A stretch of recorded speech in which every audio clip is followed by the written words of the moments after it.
Well, Donald Trump is now the first president in U.S. history to be impeached twice. And I wouldn't be surprised if he, if in fact Trump had ended up winning the election, he would have been impeached like 4 or 5 times because they would just keep doing it. And I guess the joke is that if he ended up, winning, it would have been like 3,000 impeachments. But here we go. This time, several Republicans actually joined in. I think the number is 10. And already conservatives, Republicans, Trump supporters are saying, well, they just ended their careers. And I think that makes a lot of sense considering the Republican Party still likes Trump overwhelmingly. And in fact, according to Rasmussen, Trump's approval rating actually went up after January 6th, which shows you just how much people really love this man. Well, Donald Trump came out today, put out a video, and he said no violence, no law breaking in reference to any upcoming rallies or protests. And now we're hearing the National Guard has been briefed on very serious terroristic threats that are expected around the inauguration. So I hope that turns out to be nothing. They've got National Guard troops all over the Capitol building, all over D.C. I think they're bringing in, like 20,000? Is that the number? Some ridiculous number. So we're going to go through this, and we're also going to talk about the big tech censorship, because the other breaking news, Snapchat took a brave and bold step banning Donald Trump. He's already suspended, but they announced that they're going to be permanently banning him on the 20th. So, okay, I didn't realize. Trump was a big Snapchat user? Is that a thing? I don't use Snapchat. So we're going to talk a lot about it. And we've got one of the foremost experts on big tech censorship, Allum Bokhari. He's hanging out. Allum, do you want to introduce yourself? Hi, I'm Allum Bokhari. I've been writing about big tech censorship since 2015 at Breitbart News. And not to say we told you so, but we told you so. You did. And didn't you guys also put out that video of Google like crying when Trump won? Yes, this was a few days after the election. We got our hands on this internal video at Google, and we published the whole thing at Breitbart News. You can still find it online, not censored yet. And this was 3 days after the election, or 2 days after the election even, and they're just in total meltdown at what had happened. They couldn't process it. They had no plan. They said they had no plan. They said they had no idea what the Trump administration was going to do because they hadn't possibly conceived that he could have won. And they also, more importantly, started talking about their plans to crush the populist movement, to make it, in the words of one executive, a blip in history. And they did. This was the story of the 2020 election. Sorry, complete interference by the tech companies, culminating in the ban of Trump himself. And then it was a blip. The populist thing popped up, and now they suppressed it. But I don't think it's over. And that's kind of the point of what we're seeing. I guess they seem to think that people will think what they tell them to think. And that's partially true if you could shut down the internet, which they can't, because we're already seeing Trump supporters going underground, setting up new networks. And it didn't stop those who got deplatformed. They kept saying, all these lefties, deplatforming works. I'm like, I'm sorry. I seem to have remembered a ton of these deplatformed people at the U.S. Capitol bullhorning or marching and getting tons of followers on just different platforms. Sure, maybe shut down all of the internet. But we'll talk about this stuff. And we also got Luke Rudkowski of We Are Change. I think all of us in this room should start a music band that's called Not Censored Yet. Howdy, hello. I am your fellow parking lot vendor and humble t-shirt vendor. And if you want to support my efforts, you can on wearechange.org/shirts. Thanks for having me. And you're also an independent journalist. Yes. Everybody knows you at this point. Ian's back. Hi. Ian, were you sick? Yeah, I was. I had a headache. Bummer. I think I stayed up you. too late. We shouted you out, though. We want to make sure everybody followed you because, we need to free the code. I've been getting really nice tweets lately. Yeah. Oh, yeah, look at that. Yeah, good. Yo, I'm just ready to get dirty. What does that mean? Let's roll around the mud, man. I feel like we're slathering ourselves in feces and talking about how dirty it is. What? Yeah, that's When we fair. talk about this, like, gross, left versus right, all this junky, like, we're in it. We're in the darkness, mix, so let's yeah. just wipe it on all over ourselves. I was thinking about what you were saying about left versus right, and I feel like tribalist is a better word for it. Because, like, Ocasio-Cortez, in my opinion, doesn't fairly represent the left. She's a tribalist. It's like, her whole persona is owning the cons. So if you've got someone whose the whole thing is owning the libs and someone on the left who's owning the cons, I don't feel that as accurately representing the actual values of a liberal, conservative, or a socialist, or a traditionalist, or whatever. It's just someone who wants to, they use that as their stand to earn internet points. So I think, a lot of what we see on social media is just tribalism. Has nothing to do with your actual political ideology. It's which team are you on. Yeah, and that can change Right, in the exactly. heat of the moment. This is a good point. I mean, people don't realize with all this partisanship and tribalism how much the populist left and populist right have in common, especially in foreign policy. And the tribalists get in the way. Yeah. because then you end up with the left cheering for the establishment if it means owning the cons. But we'll talk about all this. Don't forget, we got Sour Patch Lids pressing all the buttons. I'm in the corner pushing buttons. And before we get started, I'm going to give a shout out to today's sponsor, Safe and Ready Meals. My friends, if you go to safeandreadymeals.com, you can get 20% off emergency food supplies. I know, I've promoted this stuff a lot, fairly often over the past year, and I'm a big fan, actually. We've been eating it because it's, basically just you mix it in the pot, you put some water in it. But this stuff has a 25-year shelf life, up to 25 years, and you can get, like I mentioned, 25% off. We got 2-week emergency food and 4-week, again, safeandreadymeals.com. Here's the thing. I'm not telling anybody to become a prepper and go, dig a fort or whatever and stock it with 30 years of beans. I'm just, my whole thing is we get reports of floods and hurricanes, and it's always good to have some kind of emergency supplies, be it water, food, and a first aid kit. It was always surprising to me that people have first aid, but they don't have food when you literally have to eat every day. Well, I guess you don't have to eat every day, but you eat a lot. And you don't really use that first aid kit all that often. So check it out, safeandreadymeals.com. Special thanks for them to sponsoring. Special thanks to them for sponsoring the show. But one more thing I want to mention. For those of you who haven't already, go to teespring.com/stores/Timcast, and you will notice right there in front, it says, I am a gorilla. Many of you have been posting incessantly in the chat that you are in fact gorillas. So we have honored your wishes and produced a shirt that says, I am a gorilla. And it is a gorilla grinning and, holding his fist together. And we actually have some more. We have a Valentine's Day one. I am a gorilla, love yourself. I'm excited. And then we're going to do a special edition of the I am a gorilla shirt with a tinfoil hat on that. Once it goes live, it'll be only available for probably a few days to get. But again, teespring.com/stores, that's it with an S, /Timcast. And then you can see the I Am a Gorilla shirt. We'll get URLs up so it's easier to find the stuff. But for all of you who wanted that silly gorilla shirt, congratulations. You can now get it, and it comes in a couple colors. But let's get back to the news. Before we get started, smash the like button, subscribe, notification bell. Wow, that was long. Here's the news from the AP. Donald Trump's been impeached after Capitol riot in historic second charge. Again, they say President Donald Trump was impeached by the U.S. House for a historic second time Wednesday, charged with incitement of insurrection over the deadly mob siege in the Capitol, in a swift and stunning collapse of his final days in office. We get it. Several Republicans actually joined in. There were 10. That's kind of surprising, but not too surprising. Interestingly, we heard that Mitch McConnell would not be calling a special session of the Senate, which means the actual trial for Donald Trump will happen after Biden is already president. But you need to understand there is one thing they are doing here. Before I tell you what that one thing is, I'll note Donald Trump put out a big statement today on video, on YouTube, for the White House, saying no violence and no law breaking. And if you look back at what Donald Trump said in D.C., he said peacefully protest, peacefully march to cheer on politicians. He didn't tell anybody to do anything direct or to storm the Capitol or any of that stuff. But that's not what's important. The Democrats are levying a charge of incitement of insurrection for one reason. If Trump is convicted for insurrection, that is grounds to prevent him from running in 2024. That's what they're after, and that's why they are now trying to impeach him, even though, I'm sorry, they did impeach him. That's why they're hoping to convict him even after he leaves office. So I've heard from a lot of people, they've said, it's too late. You'll never get a Senate trial in time. What's the point? There's many Republicans who are like, why? Is only 8 days left? Because they don't want him to be able to have any political power ever again. And they want to do the same thing to all these other Republicans who supported Trump in the constitutional process of objecting to the vote. So I don't know what you guys think, but I think it's doomed to fail, unless you think there are Republicans who are actually going to, they need 67 votes. I mean, who knows? McConnell seems to really hate Trump right now. Who knows where that will go? The question is, is Trump like the ObiWan Kenobi of getting impeached? Every time you do it, he gets stronger. Because he does have this image of, the one guy against everyone else, and this seems to bolster that image. Yeah.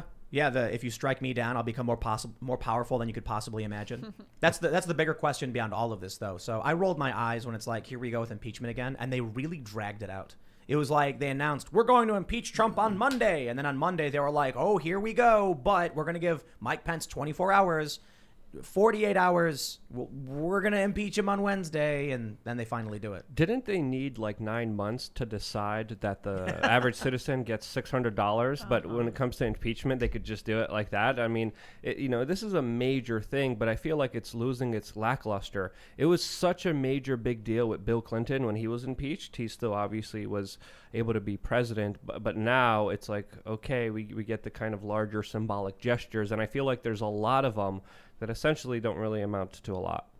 What, the gestures? Well, the larger kind of saying, Trump's out of, trying just to push anything Trump out. Like we saw the golf course, we saw New York City also announced today that they're getting rid of any contracts they had with Trump, including his property in the Bronx, including his ice skating ring in Central Park. So we're seeing just a lot of people using this situation to kind of stand on the grave of Donald Trump, saying, "Look how good I am by dumping Trump." And it's crazy because Trump's popular still. Like the Trump supporters still love the man. Just because he's not president anymore doesn't mean they're going to sit by and just let these people destroy everything Trump. I think him getting banned made people love him. Like he got all this sympathy after he got banned off Twitter because the people were ready to start hating on him, and now all of a sudden, Well, you know what it is? I think It's a surge. the Trump reply guys and these journalists on the left are sweating bullets. Like, you're going to get laid off. Like, Jim Acosta's already gone. You guys saw that, right? know what happened? CNN announced that Jim Acosta is no longer the White House, correspondent. Well, And he served his purpose. Yeah. Well, Wow. you can look at it that way, or you can just look at it as Jim Acosta was doing a job for CNN, but without Trump, he's literally nothing. He served his purpose, I think. Sounds too nice. It's that Jim Acosta doesn't have anything going for him. The only thing he had was that he was the guy who was willing to waste everyone's time just blabbering at Trump and not actually asking questions. Well, I'll be the first Breitbart reporter accused of being too nice to Jim Acosta. Right. No, but it is. You served your purpose and you can go. And I'm like, well. He was useless from the get-go until Trump came in. Yes. No, for real. That's better, actually. Yeah. I mean, did anyone know Jim Acosta before Trump? Nope. No, I mean, I think I don't even know what he was doing for CNN. He was the White House press corps for a while. I remember meeting him, oddly enough, at Bilderberg, but he wasn't covering Bilderberg. He was just staying at the Bilderberg Hotel before the actual conference was happening. Weird. And that's where I actually met him. And So what you're saying, he actually got fired? If he was the White House correspondent before Trump, this was years and years ago. And I gotta look up the dates to verify everything. but he was the White House correspondent. Yeah, he was the White House correspondent for a while And they now. gave him the boot. You see, they're shutting down their airport network. Yeah. CNN Airport is gone. They're just Because without Trump, they're in panic. yeah. And Jeff Zucker, the president of CNN, was like, it's the lack of air travel from because of COVID and the changing way people are consuming media. And I'm like, yeah, but what about CNN hotels? Like hotels play CNN all the time. But I guess they were paying the airports. That makes sense that they would terminate that. I wonder what the airports are going to do. Oh no, they're just going to leave CNN on. I think that's actually a bet CNN probably made. I mean, they have all these TVs at the airports. Airports aren't going to just turn them off. They're going to have to play something. Wasn't there rumors about Zucker potentially leaving CNN too recently? Yeah. Yep. Okay. The whole ecosystem, the whole economic system of the media was built on Donald Trump for 4 years. That's why I'd been saying before, the media secretly wants Trump to win, but they can't say it or contribute to it. But deep down, they're like, what am I going to do? Like there was an op-ed from one journalist freaking out, being like, my whole career was built on calling out Trump and now he's gone. What do I do? And it was like some other journalist talking them down, like, calm down. You'll figure it out. You'll evolve from this. I was surprised to see the Krasenstein brothers celebrating in a short video. If you don't know, they're two guys who the only reason anyone knows their name is because they were Trump reply guys on Twitter. They got their following through responding to Donald Trump. They were celebrating him getting banned. Well, that's how people know who you are. But this whole thing about corporations, banks cutting off Trump, social media companies cutting off Trump, it's kind of has a silver lining in a way because it shows where power lies in America, and it's raised this issue now, I think, to international concern. You've got foreign leaders who are horrified to see. I was really what's the right word? Not shocked. I was impressed. To see bastions of human rights and civil liberties standing up just gave me hope. Like China and Uganda calling out these horrific acts that were being carried out in the United States. Bravo. Well, one thing that's really interesting is that there is international outrage about what's happening in the United States with the banning of the U.S. president on social media, kind of transferring the power of information into the small hands of a few select billionaires. And it's a few French ministers, Angela Merkel, the Mexican president, and a lot of other people are actually... Australian ministers Yeah. as well, and there are reports that the British Prime Minister is now considering regulations on tech censorship. Now, this is Really? interesting. Wow. Yeah, this is interesting because we don't hear about this at all. Like, there's no outcry. There's celebration on social media that we're shown on mainstream media, which calls for more heads to roll. But we don't hear any of the legitimate concerns that are very serious. I mean, we're living in a situation where essentially a few people have total control. They privatized the internet, and they could do whatever they want with this vast, ever-growing power that has so much influence on our lives. And it's absolutely scary. People outside of the U.S. are realizing it, and no one's even hearing about it. Yeah. So American elites love the fact that these tech companies can stamp down on their political opponents, but no one in any other country really likes the idea of that because they don't want they don't want an American company coming and picking and choosing their elected leaders. That's Like where the we're going. Chancellor of Germany doesn't want that. The Prime Minister of Britain doesn't want that. Yeah. The dictator of Uganda doesn't want that. He just banned Well- Twitter and Facebook before his election. Well, they understand this kind of bigger merger of big tech and the Biden administration that's hiring all these tech executives to be a part of its government. This merger is going to have vast power, not just in the United States, but specifically the world. Whenever there's a protest, whenever there's a demonstration, whenever there's a world leader that doesn't play along, that doesn't do whatever the elites want him to do, whatever the billionaire class wants done, if they don't do it, if they don't jump when they say jump, they're going to have all the power in the world to shut someone down everywhere because of their speech. And we have to understand, this is not just Twitter or Facebook.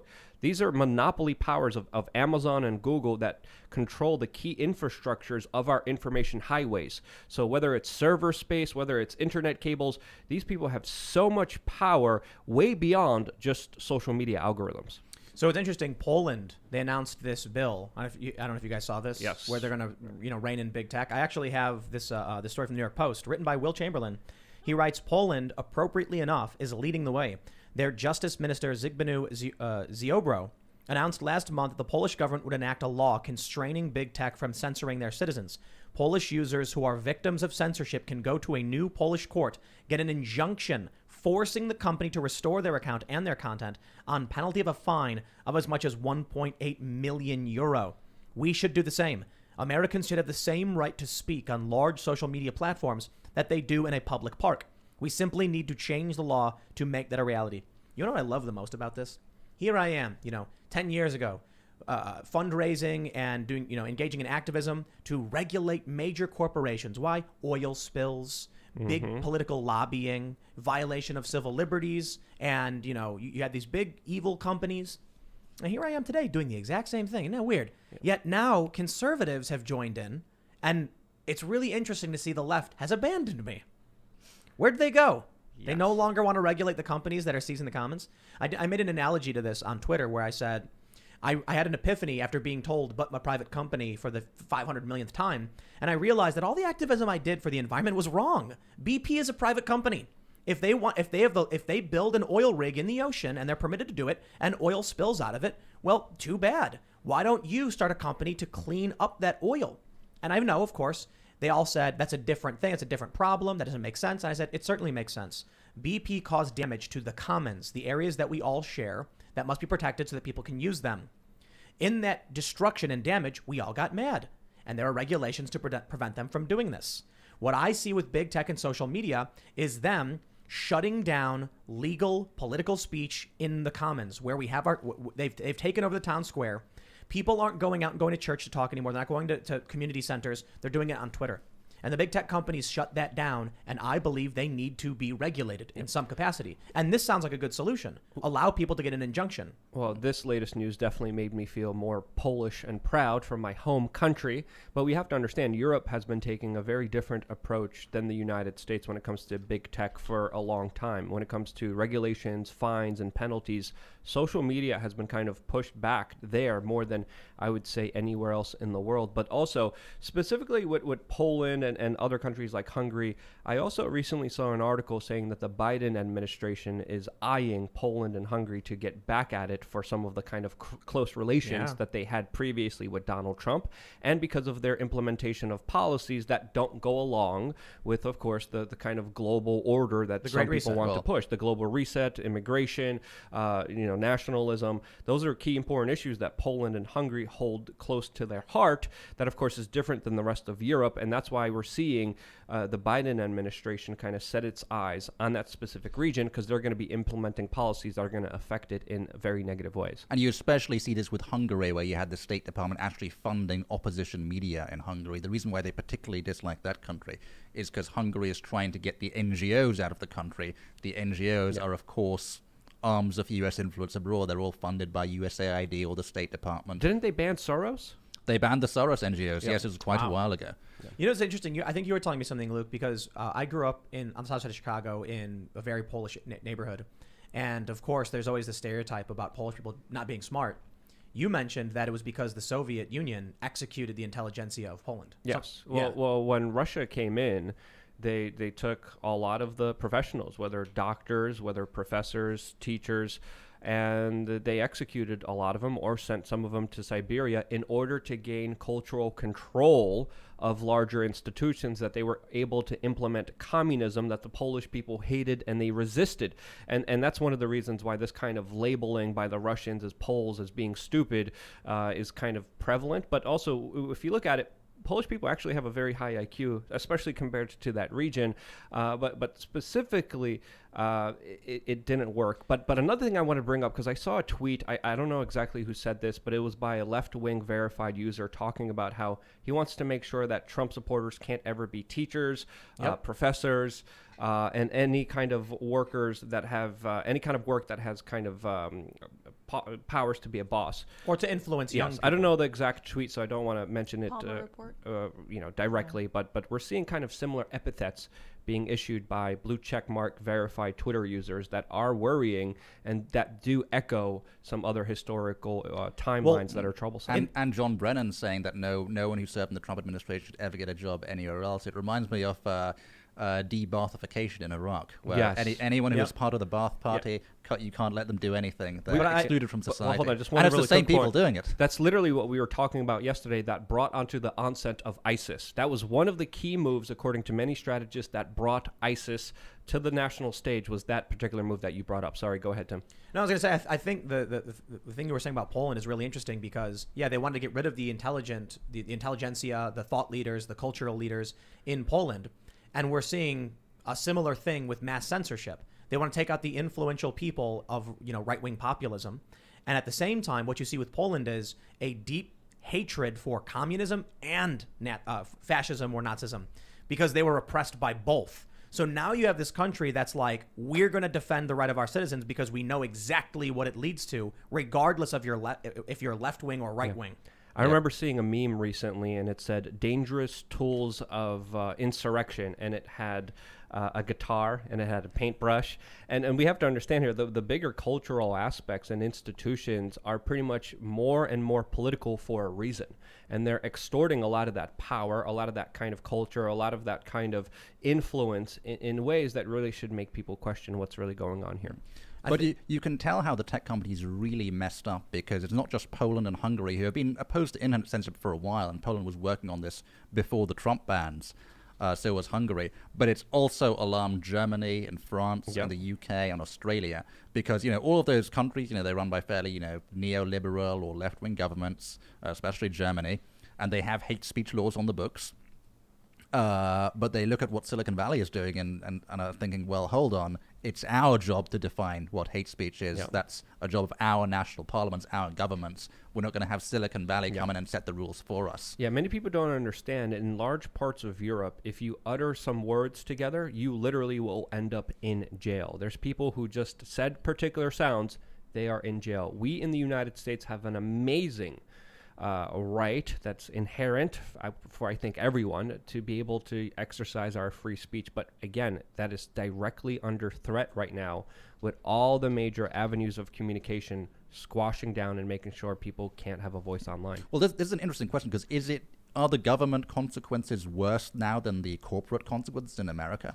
So at least in Europe, when the state defines hate speech, that's governed by some form of parliamentary procedure. There's a democratic process. It's transparent. They can't just change it overnight. And they can't apply it arbitrarily. It has to apply to everyone according to the law. And there's accountability in a court proceeding that happens. Sorry, go ahead. Indeed. And whereas Silicon Valley, they can change it overnight. They can apply it just to one set of people and not to another. The consequences can potentially be more severe. You could lose your entire livelihood, your entire business. Whereas in Europe, mostly you might get a fine. It was Count Dankula, right, who got like an £800 fine. Is that worse than being demonetized by YouTube? I think being demonetized is worse. But right? Following the arrest and the smears, he did get that as well. It was an arrest. It was a charge. It was criminal trial. And then Silicon Valley piles on. As well. Exactly. I'll tell you what's scarier than Twitter banning someone. What's scary is banks banning people or vendors banning people. What we're seeing now is one of the most look. I'll say the word dystopian, nightmarish, all that stuff. But let me just stress this point: we are in this space now where almost every corporation is terrified of everyone walking in lockstep and banning any wrong thinker. It doesn't matter if there's a government doing it. It doesn't. There's no. This is scarier. There's no head to this hydra or the snake. It is literally a chicken with no head running around freaking out. And so you'll get. So there was a tweet where some guy was applying for a company. They found out that he was a Trump supporter and he had actively supported Trump, quite heavily. So they were just like, they fired him. That's where we're headed. We're headed to where the company will say something like, "Look, man, I voted for the guy, but the activists, so we can't hire you." And then you see what happens to Parler. What you see what the CEO of Parler just said? He doesn't think Parler's coming back. It may never return. Wow. Yep. Because no one will work with them. And the left says, see, the free market. I'm like, it's a really good point about the problems of a free market in that there could be an ideology behind whether or not anyone would do business with you. I mean, I would argue, I guess, philosophically, a free market is free from overarching ideologies that would impede or shut down.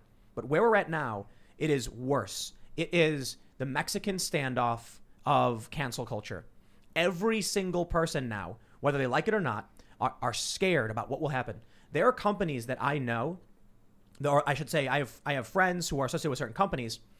They like Trump, or they love Trump, or they're neutral and don't care. But they all recognize if anyone finds out, we'll lose everything. Why?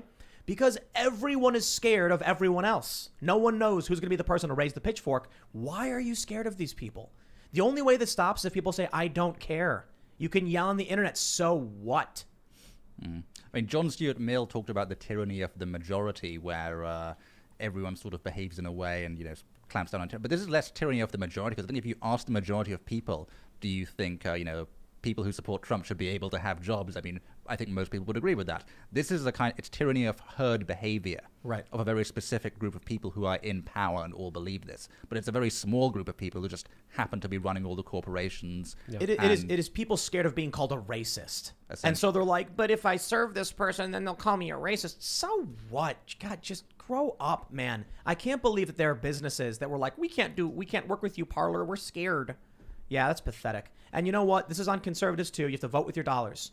Do not support anybody who would bow and bend to this herd, what did you call it? Herd tyranny? Yeah, tyranny of the herd. Herd behavior. Right. We can't do this. If someone's going to bend the knee to a bunch of screaming people, then we're not going to be able to function. All right. So you need to be able to run your business and stand up for what you believe in. And you know what the problem is? I think Republicans, the political party, is a spineless mess of... I'm sorry, spineless is not fair. It's a bowl of spaghetti. It's a bunch of wet noodles flopping around in Congress who, for years, knew this problem existed. And you know what I said in 2018? I said Republicans are too stupid to know, they're too stupid to address the problem of big tech censorship. And that's the politicians. There are some people who have consistently Republicans who have brought forth bills challenging this, calling out big tech. My respect to them.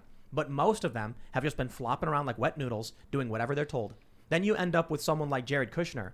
Brad Parscale tells Donald Trump, get on Parler, get on a different platform. And then Trump says, what do you think to Jared? And Kushner goes, nah, don't do it. And Trump goes, okay. And now here you are. Now, hold on. Trump's lucky. Because while he may not have had the understanding or experience to actually solve this and was getting bad advice from people like Kushner, Other people saw it coming. And lo and behold, Gab.com has archived and backed up the real Donald Trump account, verified 1.2 million followers, and all of his tweets up until the point. I think there's some tweets that are missing. But for the most part, his entire account is here with videos and statements. And at any point, Trump could just use it. Now, my question is right now, why isn't Trump using it? Why doesn't he still just go on, use Gab? Yeah. There it is. Yeah. Well, he'd overloaded the site for sure because they have their own infrastructure. But at a certain point, Trump should just, okay, I'll use whatever platform I can. He's one of those stupid Republicans, man. I think Trump's old. And I don't even know if actually, I'll tell you this.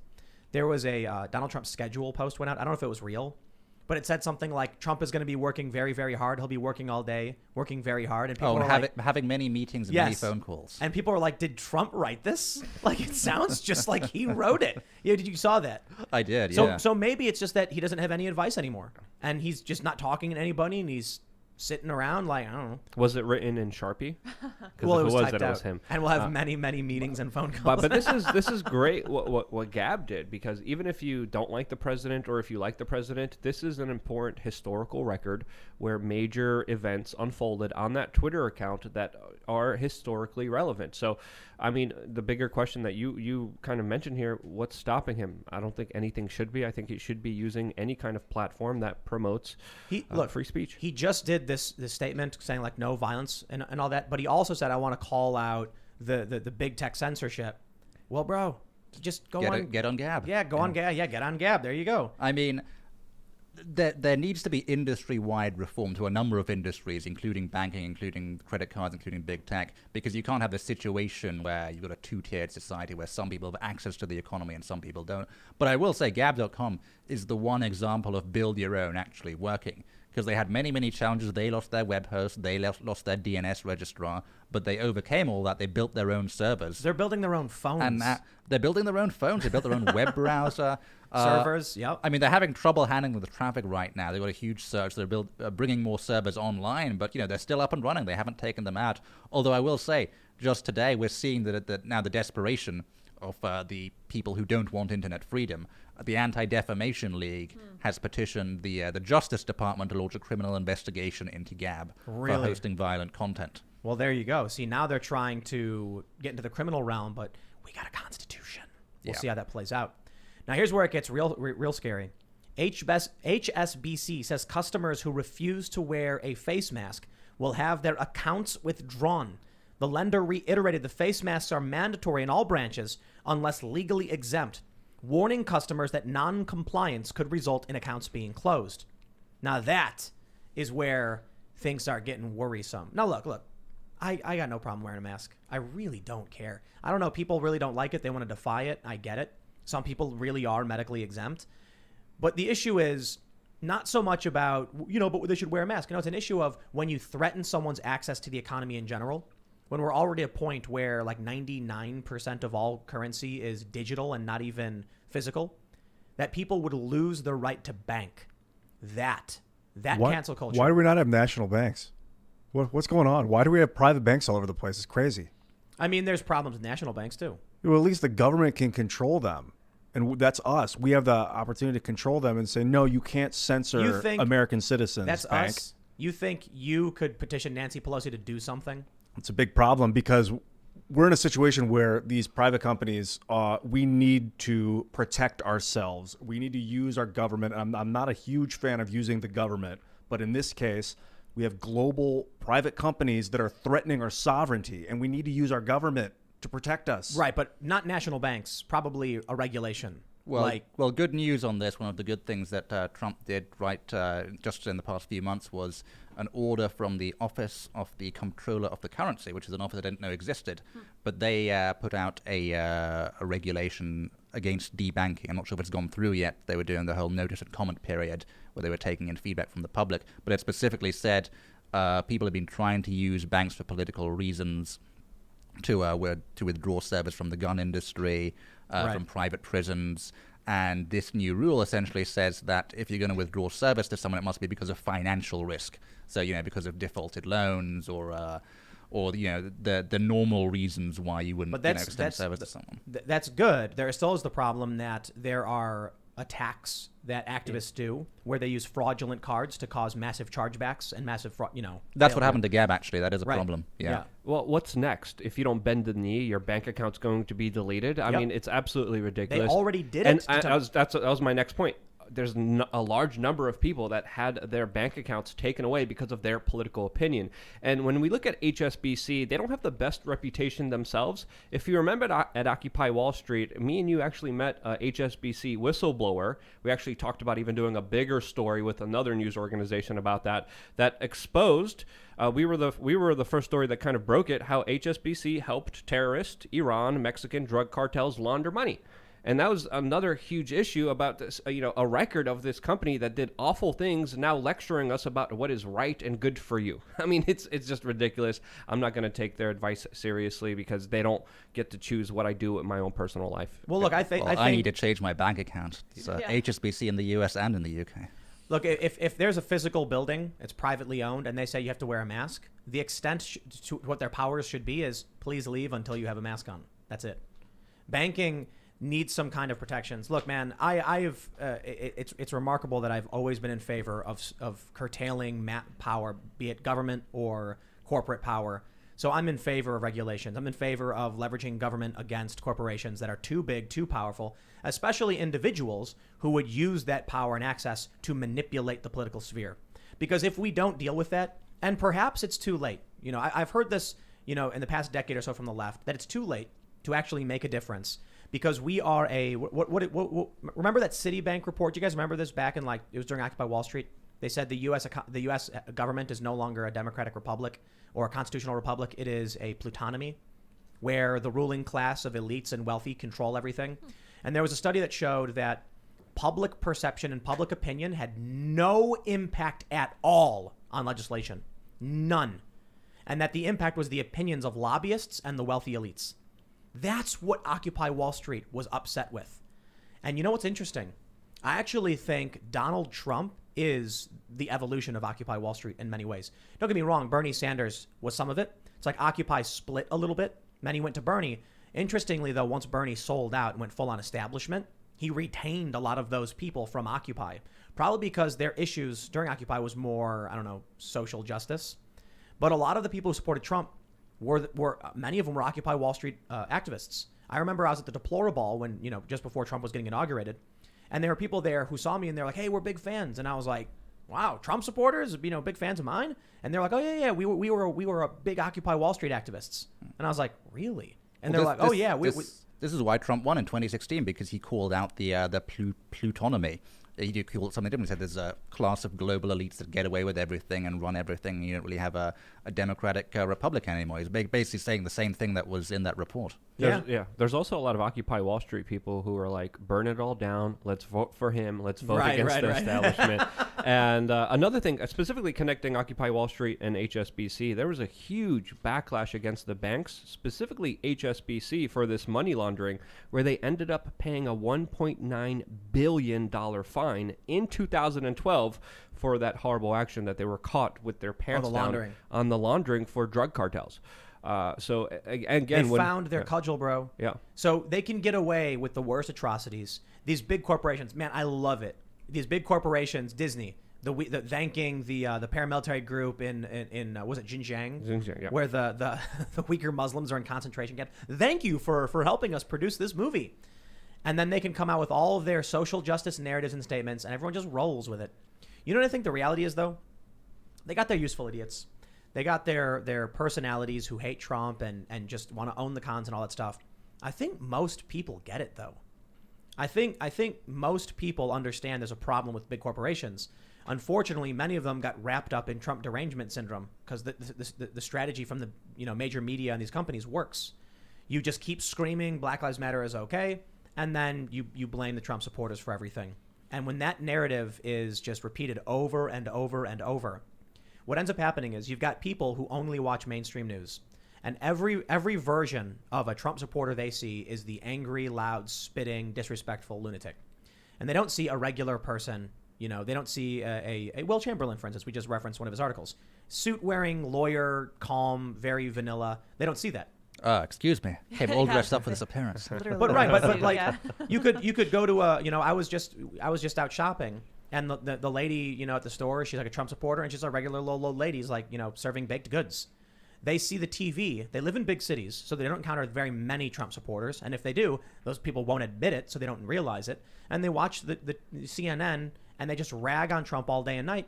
And then they're told all the riots are good. And that shapes their worldview, and they don't realize. I think you mentioned it earlier that the left and the right populists agree on a lot more than they disagree on. But it's an excellent way to get away with slave labor and concentration camps. Because all they got to do is put out their little commercial where they're like, "We're for social justice," and then, you know, put up a rainbow flag, and that's it. No outrage, no media, you know, complaints. And it really does come down to, you know, where you stand on the woke stuff. Where do you stand on critical race theory or feminism or so on? That's what divides a lot of people. And, you know, some people, you know, theorize that corporations support woke stuff for precisely this reason. I don't agree with that. I think they genuinely believe this stuff. But it's inconsequential at the end of the day, and this is what allows the sort of uniparty to maintain power. You know what? I hear what you're saying, and I've just had a realization. I've been wrong this whole time. The woke stuff is good. It's great. Ian, did you know the Federal Reserve is run by old white men? Well, let's burn it down then. No. We need to get the old white men out and diversify the Federal Reserve. We need new rules, new regulations, and we need hard oversight to make sure that all of the people who are sitting in seats of power at the Federal Reserve are no longer there anymore because they're white men. Down with the patriarchy. Down with the patriarchy. All right, we're all in agreement. Everybody agrees that the banking system is run by old white men, which it is, and therefore we need diversity in the banking system. No, don't use evil to accomplish your goals. I'm kidding. The joke is, I'm curious, because we did mention this the other day, like, where is anyone to just be like, screw it. Okay, I'm down with the wokeness. Hey, look, the military-industrial complex is a bunch of white people, too. Well, that's like using evil to accomplish your goals. That's part of the problem with using fascism to get Trump out of office, to use social media. Right. It's like you shouldn't use evil and use fascism to defeat your enemy. Because that doesn't work. It defeats your enemy, but it keeps fascism. That's what, you know. Yeah, it might destroy your enemy, but you're going to create what you use, the system you use. So if you're using hatred, you know, you're just going to like. You know, I was thinking about the banking systems and all this stuff, and how really weird it is that it's just numbers typed in a computer and then a ledger keeping track of it, and that's it. That's all the money system really is. It's powerful elites who run the banks, who decide who has access to resources. It's essentially what we have now in this centralized banking system is a way to control absolute power in a country or countries while convincing people that they're, you know, voting in democratic institutions. And the other way to control them is, of course, the tech giants now. That's how you control communication. And that's why they'll crush any and all competition. That's why Parler was just obliterated. If Trump, in the middle of the night, without saying a word to anyone, signed up for Parler and then posted, "Trump is here," they would not have been able to have banned Parler. It would have been too much. Too many people would have known. It would have been a major story, and it would have been too much. No, I think they would have done. I don't think they really cared. I think that might have even made them more determined to crush Parler. I disagree. I think the story would have been too much for the average person to see that they annihilated an entire social network because Trump joined it. They got rid of Parler before Trump joined it, and they used BS reasons. Amazon said, "We don't believe you'll be effective in your moderation." What does that even mean? How do you break a contract on what you believe might happen? Is it as bad? What could they do that would be worse than letting hang Mike Pence trend, which is what Twitter did? Or the fact now that it's starting to come out, the Capitol riots was organized on Facebook. Glenn Greenwald reported that first, and now Facebook's going, well, actually, how do you answer for that? Yeah, and there's even FBI reports of a supposed war coming to the Capitol with them knowing that there was a major clash point happening there that they chose to what looks like ignore, and nothing was really done about it at all. So that's yet another kind of thing to really kind of consider here moving forward. Facebook is responsible. I mean, it's not surprising. You know, if you want to defend Facebook, by all means, you can go ahead and do it. It's the biggest platform. Everybody uses it. So, of course, they're going to use their organizing tools.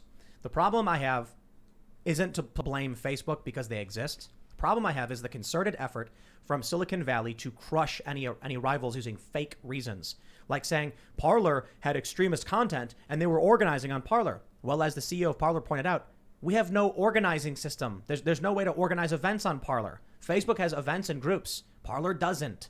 It doesn't make sense. And Amazon claimed that they didn't believe the moderation would work. Why? Because the reality was Parler was removing the threats and the violence. They were doing exactly as they were supposed to, exactly as their rules stated, and getting rid of illegal content. So Amazon had to say, well, we don't think future moderation will be effective, because the reality was current moderation was. And that's how they justify crushing it. And then what happens is, you have these useful idiot sycophants. It's like, you guys ever watch that cartoon Recess? You ever see that? You don't remember Recess? It's about the kids in the school inside Recess. And there's like, I can't remember the old nasty teacher's name, and she was really mean to the kids. And she had this little hunchback kid who was like her henchman, who would always do what she wanted. That's awesome. That's journalism, right? It's like Igor. They're like hobbling next to the establishment elites of the corporations. Yes, Hillary, tell me what to do. Ooh, Democrats. Yes, you're a bad guy. You're a bad guy. Tell me that I'm doing a good job, Democrats. That's the media. Yeah. The media has really been an engine of big tech censorship, even more than the tech companies themselves, I think. Because every time a tech company wasn't censoring enough, wasn't doing it fast enough or whatever, you'd have this huge media campaign to start an ad boycott. They did that to YouTube with the Adpocalypse. They did it to Facebook just last summer because they weren't censoring enough of Donald Trump's ads.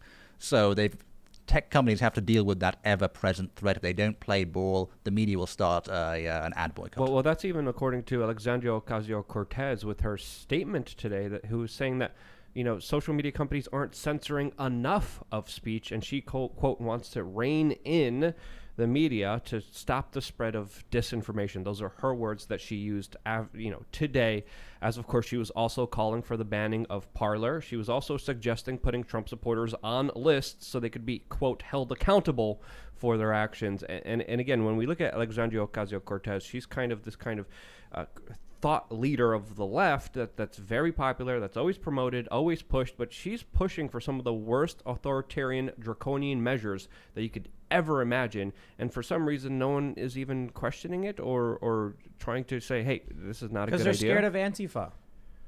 Listen, Antifa has created a culture of mainstream establishment protection to where it's like what I was saying about these businesses that fall in line and ban Parler because they're scared. CNN, MSNBC will defend Antifa. Why? Because they're terrified of them. That's why when you saw that MSNBC guy, whatever his name was, standing in front of a building with like 50-foot tall flames, and he goes, it's mostly peaceful. Why? He was standing around these people. Could you imagine what would happen if you walked into a crowd of Antifa and Black Lives Matter who are burning down buildings and said, these violent lunatics are destroying buildings and setting fire? They'd be like, shut them down. They were trying to obfuscate it when rioters were rioting and breaking into the CNN building in Atlanta. They're like, oh God. It was so amazing protest. to see the perplexing reporting that was happening when they were getting attacked in their own headquarters, and they were just having the most difficult time trying to break down what was happening here. Look, man, this is the problem that conservatives and Trump supporters have. It is the powerful establishment elites are dangling keys in front of the Trump supporters in the direction of political institutions, and that's what the Trump supporters are looking at. Meanwhile, upstream, where the politics comes from, the culture, the left has already taken over, and they're using that against Trump supporters. So when the Trump supporters go to the Capitol, everyone says that's horrible. Why would you do that? But when the left goes with pitchforks to big tech, to Silicon Valley, to the universities, and spray paints things on the walls and starts fires and burns down whole cities, well, that scares everybody into getting whipped into line. I would say, line. I don't Well, think... it was Andrew Breitbart who said politics is downstream from culture. Right. The question has always been, how do you change that? How do you change the culture when they You have go upstream. control over the institutions, the education system, Hollywood, now the big tech companies, The algorithms. the algorithms? So- I mean, so- the internet was helping for a while. I was saying, the one foothold that conservatives have in culture, every single meme that millennials use probably came from 4chan or Reddit, one of these very politically incorrect places, right? But now they're shutting the internet off as well. Now Reddit is very far left. Oh yeah, Reddit is now, they just but it was shut down. not always. Not always. Right. It used to be free for all. Yeah. And they purged everything. The number one post on Reddit that I saw today was a picture of Charlie Kirk saying that he's a domestic terrorist. Everyone upvote Yeah. this if you agree he's a domestic terrorist, and it reached #1 on all. Right. And it was shocking seeing the comments because there's a lot of Trump supporters that don't like Charlie Kirk. Yeah. And he's more of the establishment kind of rhino Republican and not even the kind of outsider that a lot Well, of people expect him to be. What I do like is I'll go on Reddit sometimes, and there will be a Charlie Kirk meme where they make his face really small, and that's funny though. Like making fun of somebody, and you're like, whatever. It's like, okay, it's a funny meme. His face shrinks as the more he says conservative things. But when they say domestic terrorist, when they say threat to our safety, that's the kind of inflammatory rhetoric that leads to real world violence. I'm not saying they can't say it. Don't get me wrong, because I believe in free speech. I'm just saying they shouldn't be going out claiming that the right is engaging in violent hate speech when it's literally what they do. The crazy thing about it is the front page of Reddit at the top of all, it's dominated by like 3 different Ocasio-Cortez profiles. All they do is repost AOC's tweets and then upvote them straight to the top. Right. That's what the Donald got banned for. And now here we are with the exact same problem, which shows the people who ran Reddit. It's funny because I used to know them. I used to hang out at their offices every so often, a couple times, not like a whole lot.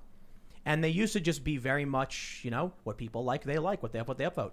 And then I guess they're in a city, and you had, let me tell you something. I had talked to some very powerful Democratic donors who were looking at ways to create apps that would function like social media platforms and would actually be like campaign tools. Like the idea at first, this is a long time ago, it was like 2014. They were like, how do we create an app for the campaign that functions like Reddit? And so I had meetings with people, and they never really went anywhere. And then to see what's happened now with the astroturfing of a place like Reddit. If you post a conservative opinion or even a moderate one, you're obliterated. You're gone. Your comment doesn't exist. Everything is dominated by the left, but the extremist tribal left. It's not even about, this is why I said earlier, it's tribalism. It's not even about economic policy. Like, think about if I came forward and I said, I believe we should have more progressive tax brackets. They'd be like, well, you're far right. In what capacity is that far? Doesn't matter. Because it's tribalism. It has nothing to do with what your politics are. It has to do with who you align with. That's like the tribalist is like it's like the distant hand of the control of the culture, which is the rich people. It's the money. And it has been for probably since the beginning of time, since the creation of currency or wealth in general. It used to be gold. It was salt. And then in the 70s, they turned it into fiat. So now it's just whoever has the most numbers in their bank account. But now there's this, for the last 50 years, it's been such a mind F screw that like people don't know who controls the culture. And there's like this conflict at the top, and now there's cryptocurrency appearing, but it's the rich people that are controlling the culture, which then flows downstream to politics. And they're using these tribalist ventures to, God forbid, create war. But I think maybe like the Great Reset, and they really want the United States to fight itself because it's standing in the way of like a socialist dictatorship. The problem is where power actually lies in society has been kind of concealed for a while. People still think that, the Senate or the House of Representatives is really important. That's really just political theater. Just look at how they behave with the tech giants, right? They bring them in for hearings every few months and then do absolutely nothing after the hearings. Most power now lies in the federal bureaucracy, political power anyway, and the rest of the power lies, as we've seen, in the tech giants, with the banks, with the corporations. I think it's almost like the elections I've often felt have been pointless. And only after Donald Trump won did I go like, wow, maybe voting it does matter. Like, wow, I can't believe Trump won. But now I still feel very similarly. Trump won, and so what? No, honestly, look, he won. The Republicans were in power. They didn't do anything. They didn't help Trump at all. They just sit on their hands. And I think it's basically what you said. It's almost like they're, like Queen Elizabeth. Everybody loves her, in the UK. But what does she do? She is the head of state, but they say her role is mostly ceremonial. She does have the executive authority, right, to like override and make these. Yeah, but she never does. But she never does. And that's what I feel like we have now. When you watch that hearing where Ted Cruz, he's like, "You're censoring conservatives," and it's like, "That's right, Ted. You tell him." Then afterwards, what are you gonna do? Yeah, what are you gonna do? Now again, there are some Republicans who have presented bills to do stuff, and then no one sponsors them. They don't get voted on. They don't go anywhere. So it's almost kind of just ceremonial at this point. Yep. Are you guys prequel fans? The Star Wars prequels? You remember how in the Phantom Menace, the Phantom Menace somehow got politics right, okay? Because the entire first half of the movie is about the queen of the planet who's just been invaded trying to get to the Republic Senate and make her case. And when she gets there, they demand more proof of this so-called invasion. And the Chancellor says, well, he'll have a committee discuss it. Right. So somehow they got American politics right there. That was a perfect allegory. Yeah, Yeah. I think what you said about the kind of corporate elite being in charge is absolutely true. And when we really look at it, it's not just a corporate elite. It's a corporate banking billionaire elite that's absolutely unaccountable and commits some of the worst human atrocities that they're never held accountable for. Whether it's Monsanto, BP, Coca-Cola, Nike, they have a horrendous record of abuse of civil rights, of human rights abuses that deserve to be addressed, and yet they're lecturing us about how we should live our lives. They're lecturing us about social justice. It's absolutely absurd, but they're becoming more emboldened with what they could think that they could get away with telling us to do. And I don't understand how people are okay with this and totally forget the history of union organizers being killed by cartel members, which a lot of people point directly to Coca-Cola for organizing. You see that meme? The left used to understand this, but then they got distracted by transgender pronouns. Yes. You see this meme where it's a pig with a monocle and a top hat, and it says buy our product, and there's an Antifa guy and he's yelling, and then below it says buy our product, but product is big and rainbow, and the person takes his mask off. He's like, oh, I guess that works. You know, it's amazing to me how you have this tribalism on the left, which I believe is really rooted in, not entirely, but mostly rooted in hating conservatives and thinking they're evil. Whereas, as the saying goes, you know, the left thinks conservatives are evil. The conservatives thinks that the left is misguided. Conservatives care about being left alone. Simple policy. It's often the arguments you'll hear from right-wing individuals. Not entirely. The left, they do argue for things like universal healthcare and stuff, but at least online, it's very much owning the cons. You do have the right version of that, but what I've noticed is that where do the seats of power lie on the left and the right? On the right, it is not the QAnon people. Certainly, they're influential in their own right, and that's kind of, you know, weird. But the most prominent voices and the most powerful and largest are like Conservative Inc., you know, run-of-the-mill, mainstream. Look at Ben Shapiro. He is your typical conservative. He is particularly mainstream, you know, in terms of left or right. Look at the left, though. It's Ocasio-Cortez. 12 million followers, getting 100,000 concurrent views. Not moderate mainstream Democrats. So the Overton window is shifted to the left. And it's remarkable when I hear the left say it's shifted right.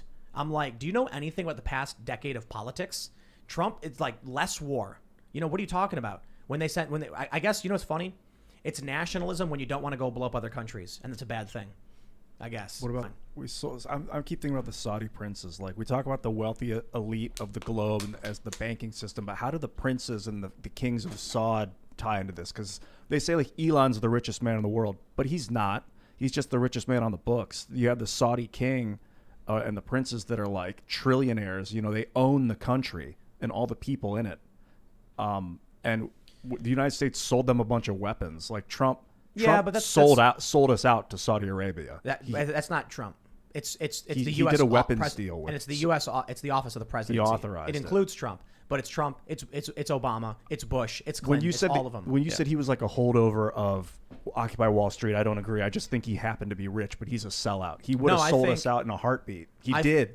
No, I think Trump was a raging bull that was stampeding through the ivory tower. And so what the Occupy Wall Street people were like, this is really interesting because it's split. You had Bernie Sanders challenging the machine, but then he joined the machine.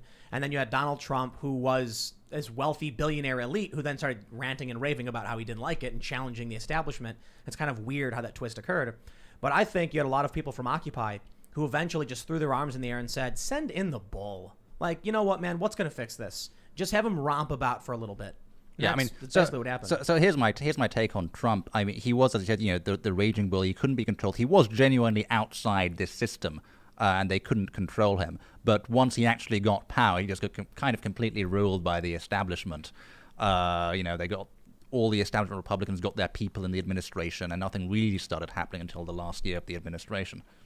You know anyway. who I think is one of the most evil people on the planet is Jack Dorsey. I really do mean it, especially having talked to him a couple years ago, and we've had some chat back and forth on Twitter and Twitter DMs and stuff. I think his whole shtick is doing dramatically evil things and then, putting a layer, covering it up and burying it under some, lie about wanting to be better and do the right thing, and how it's so hard for us. Because he's got this statement he just put out, Lydia pulled it up, where he says, I do not celebrate or feel pride in having to ban real Donald Trump from Twitter. We're trying so hard to build a new system, blah, blah, blah. I don't believe it. I think Jack is completely self-centered. He is completely authoritarian. He's one of the worst possible versions of this idea of I'm smarter than you and I know it, you poor stupid person. So you think he's like a modern Robespierre? No, not necessarily. I mean, Robespierre was psychotic. He wasn't at first. They called him the uncorruptible.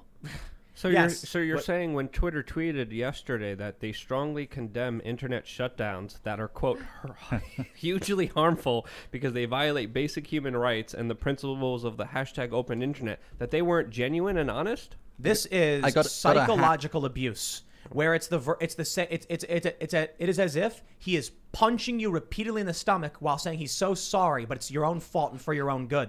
It is psychotic what Jack has consistently done for the past several years, promising roads to redemption and decentralization and blockchain technology. We're going to do all these great things. We're going to help everybody. He is the spokesperson for gaslighting duplicitousness. And that's what he's doing right now. Twitter nuked 70,000 accounts, and they were not QAnon accounts. One of them was Carrie Smith's account, Unsafe Spaces, which was just an intellectual dark web kind of middle-of-the-road liberal anti-woke account. There was also some podcasts that were center-left but anti-woke that got banned, and then Jack comes out and says, oh, but we're trying so hard. No, what he's doing to you is smacking you across the face, and then he's saying, it's for your own good. Why do you make me do this to you? Yeah. And he says it every single time, and you keep going back to him. I am so sick of Twitter. I said it before. I was like, I'm not going to use it, and I started using it again. But I really do mean it. When I said I wasn't going to use Twitter meaningfully anymore, I'm just going to post whatever. I did it. I did. Whether I used to post my videos, I used to post articles, I used to actively engage. Now I've slowed all that down. I'll still post some articles here and there I think are important, but now I've been trolling. It's really what I do. I'll post something like, I tweeted, if history has taught us anything, it's to always trust the government to let us know about the ongoing legitimacy of all these threats and to give up their power. And I just don't care anymore. Twitter is a trash platform led by extremely wealthy, manipulative authoritarians who think you are all too stupid to run your own government. And he knows it. You know what? He can keep doing this. But I think people realize that he's full of it. That tweet about Uganda coming right after this election, where just a couple months ago, Twitter blocked one of the most consequential stories of this election to protect Joe Biden. The Hunter Biden story was blocked and shut down. The New York Post was suspended. And then Jack is like, well, it's a really hard decision, hack materials. Shut up. I've got active tweets right now that are very serious violations of Twitter's rules that are a threat to me and my family. They will not remove. Why? And Jack knows me because they are evil people who don't care. They are duplicitous authoritarians. I am sick of Twitter, man. I'm sick of reading about what Jack is lying to about this time. Meanwhile, he's making all this money and he doesn't actually care to help anybody. Oh, but you know what they do? These ultra wealthy people use that extraction of resources, like everything that's been happening over the past year where they've extracted all of our resources. They love it. And then what do? You get people like Mackenzie Bezos dumping all of it into more manipulative, fundamentalist, leftist dogma. And it's just going to keep going. Now I'll tell you what the solution is. Gab's got it. Gab's got it right. Persuasion. It is about being resourceful, clever, and doing hard work. Gab built their own infrastructure. Try and take them down. They're going to keep doing it. That's what you got to do. The other thing I think is when we talk about politics being, downstream from culture, and you said, how do you solve that? It's easy. Go further upstream. If someone is taking a dump in your water supply and you're like going to get a bucket of water from the river and there's like poop floating in it, you got to go further upstream to get your water. Yeah, Max Kaiser says whoever has the Bitcoin makes the laws. It was clever in relation to who has the money makes the laws, but in the future it's going to be the crypto. Yeah, there's talk about government regulated, like government coins, like cryptocurrency made by governments. So USDC. Well, Is that what it's China called? just announced that they're working on a global currency to release for everyone out there.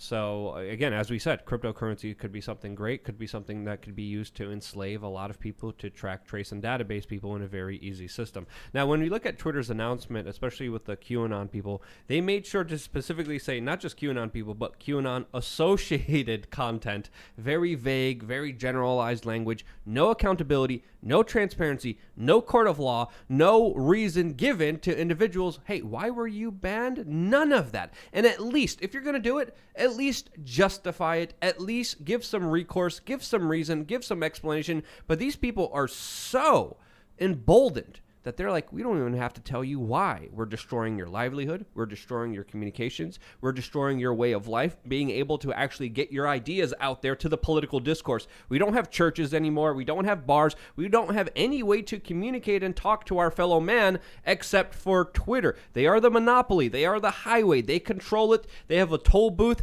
and they are family-friendly show. I have other language I'm going to use here, but I'm just going to stop right here. Polish. No, heard I don't you think- speak I- I Polish. still- Could I curse in Polish? I don't think so. I would but love I think to. I think you can actually be a bit more disparaging in Polish because they'd have to be like, can we get someone who knows Polish in here? You're going What's to he have to saying? translate a whole bunch of... I can't even say it, but Don't go whatever. over the top, but say something. Say criticize them in Polish.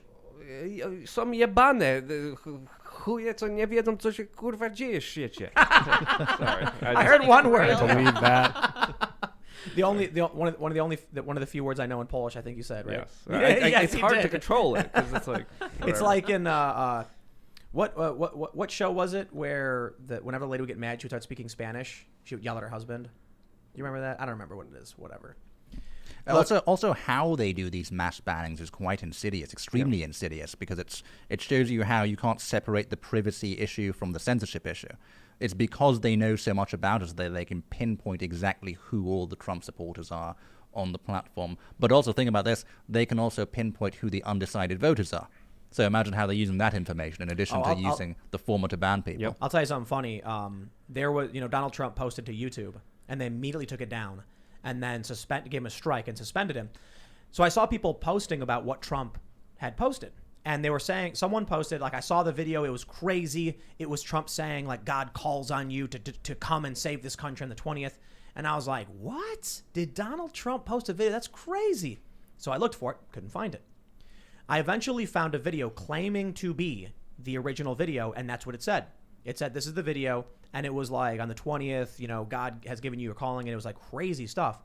So I posted it in a group chat with some other reporters and personalities asking if anybody knew what the video was. Some people are saying this is it. And do you know what these other people saw? It just said, this link has been removed due to being suspicious. So they couldn't actually, some people could see it, some people couldn't. And then it turns out the rumor is right now, Trump posted a snippet from his speech, his statements he made at the border wall. So I don't know exactly what that video was, but even in private messages, they're banning things. I'll tell you one thing really funny. I often send myself things on Facebook. I'll use it as like a notepad. So if someone sends me a story and I need to keep track of it, or if I'm looking at something to buy, I'll just send it to myself. And I recently was looking at, I sent myself a link to buy, I don't know, it was like a Panini Press or something. And then I went in my messages and I was looking for the link, and then I noticed it said, this has been removed or whatever. I sent it to myself.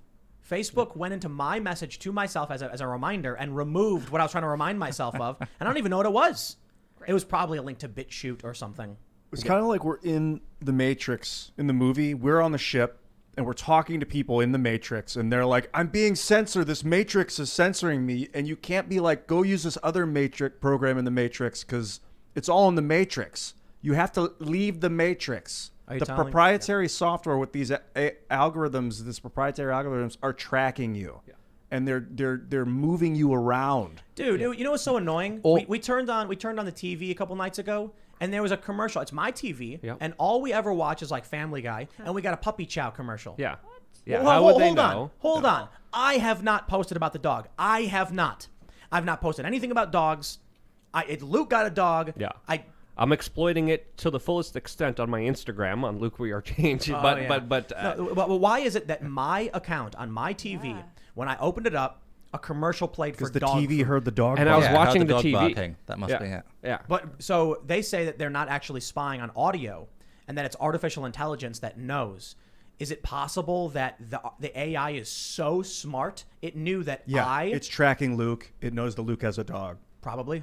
It's right. A new puppy. Also, if you That's what it. No, you know what? You're completely right. It probably saw that Luke and I are friends on Facebook. That we've actually been in the same place at the same time. You're on a show together. And Luke went to a dog place. And it's not so much about knowing we're on a show. It's about the GPS being identical, and about us being friends, and about Luke posting about dogs. Well, we went to that puppy store that had that There it is. that dog that There it we were is. considering getting, and we never did. We went to a puppy store, and my phone probably logged the knew you were there. location, And there was and then they put a commercial up for it. There's a beautiful dog there that we almost got, by the way, but we didn't. But there was also Couple. yeah, A there, Labradoodle. there was messages that I tried to send you regarding defensive measures and defensive stuff that I couldn't send to you. I remember trying to send you like, hey, we should probably get this, and then the link never went through, which just shows you that it's not just censorship, it's also knowing everything about you that should terrify someone, because these companies are getting more and more powerful because data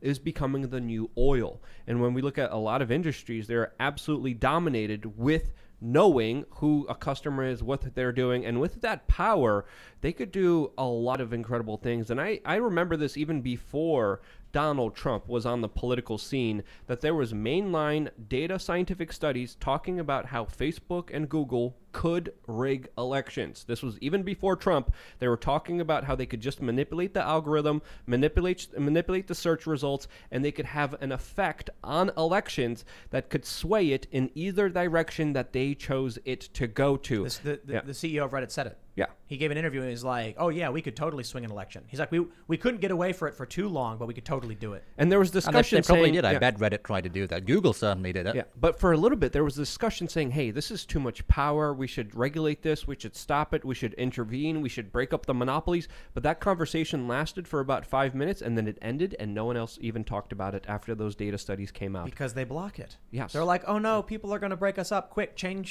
dangle keys in front of them on Facebook. And the Show them Matrix police is brutality." very comfortable. They feed you nice steak that you think tastes good. They want you. They want to keep you inside and make you rich. So you can exit I the don't know about rich. You can exit the Matrix, or you can ban the Matrix. So can we talk for a moment about how Twitter somehow managed to make the dictatorial government of Uganda look like the sympathetic party? Yes. Right. Yeah, that's a good point that you bring up here, because the tweet that I referenced was specifically towards an open internet, but just for Uganda, not for anyone else. Yeah. I mean, the argument I think the Ugandan government is using, which, again, these are brutal dictators, but the argument they're using is, well, we don't want these companies coming and interfering in our election, banning our government ministers from their accounts. Yep. And, again, brutal dictatorship. But are they wrong, though? Because tech companies are, I think, this is pretty well known now, they are arms of U.S. influence abroad. Think about. Oh, no, go finish it. In fact, one of the probably my favorite quote from the book is from a government insider who told me that before Trump, the State Department and the foreign policy elites saw these tech platforms, saw social media freedom as a means of achieving regime change abroad by allowing dissidents to speak, by allowing information to get out around the government-approved channels. But as soon as Trump comes along, and Brexit comes along, and populism comes along, suddenly they start to worry, well, our regime might get changed. Well, it's not that. What we've learned from the statement on Uganda was that they like the idea of using social media to control elections. That's it. It's not inconsistent. They don't want Twitter to be banned because they want to manipulate the Ugandan elections, and they want Twitter to be the monopoly in the United States so they can manipulate elections. It's the same thing. And the timeline here matters because, correct me if I'm wrong, it was first Ugandan government officials that were banned by Twitter and Facebook. Then they decided to shut down Facebook and Twitter. And now Facebook and Twitter are working with the State Department to bring back social media into Uganda. And then we also have to understand there's a lot of also fingerprints with the State Department working with social media when it comes to the Arab Spring, when it comes to Ukraine and other very important geopolitical battles that were happening that I would argue the tech oligarchs and State Department were working for the favor of the U.S. in many of those key instances that do deserve to be looked at right now. So the way the State Department influence works is, they have all these NGOs that they send to countries, and these NGOs are how they do political organization.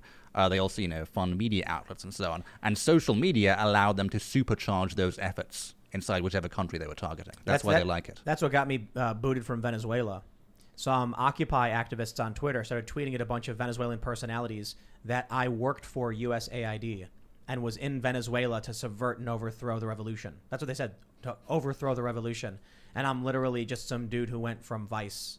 And I chose to. Like, no one at Vice told me to do it. I said, hey, I want to go to Venezuela. And they're like, all right, go for it. That's an interesting perspective, that if you ban the Matrix, it doesn't necessarily mean you're righteous. Like, evil, can still be chaos and destruction in the real world, in the Matrix world. We're on the ships. You know, there can be pirates and dictators and things like this Ugandan dictator, apparently. I don't know much about him. So the Matrix isn't evil. It's just a powerful tool. Yeah, that happens to be under the control of America, which is why Ugandan dictators don't like it. Or Venezuelans. And we say America, but, I mean, what is America at this point? Corporate Plutonomy? Banking billionaire elites. Yeah, that have like hijacked the U.S. military. It's really not America. They just have control of our military. I really do think that it's almost like they want to make sure there's a permanent underclass, that there's no upward mobility, like creating a new royalty. They're the elites. They're the ones who get to walk freely in Congress and through the Capitol. They're the ones who get special exemptions from the rules and the law and things like this. And so everything they're doing with destroying the economy, it results in certain jobs certain individuals making more and more money. And it results in the regular working class people being completely destroyed by it. And when the wealth of, say, your average, middle American is destroyed, their chances of moving up and improving their lives becomes zero, basically. But the elites who control assets don't lose that. So think about it this way.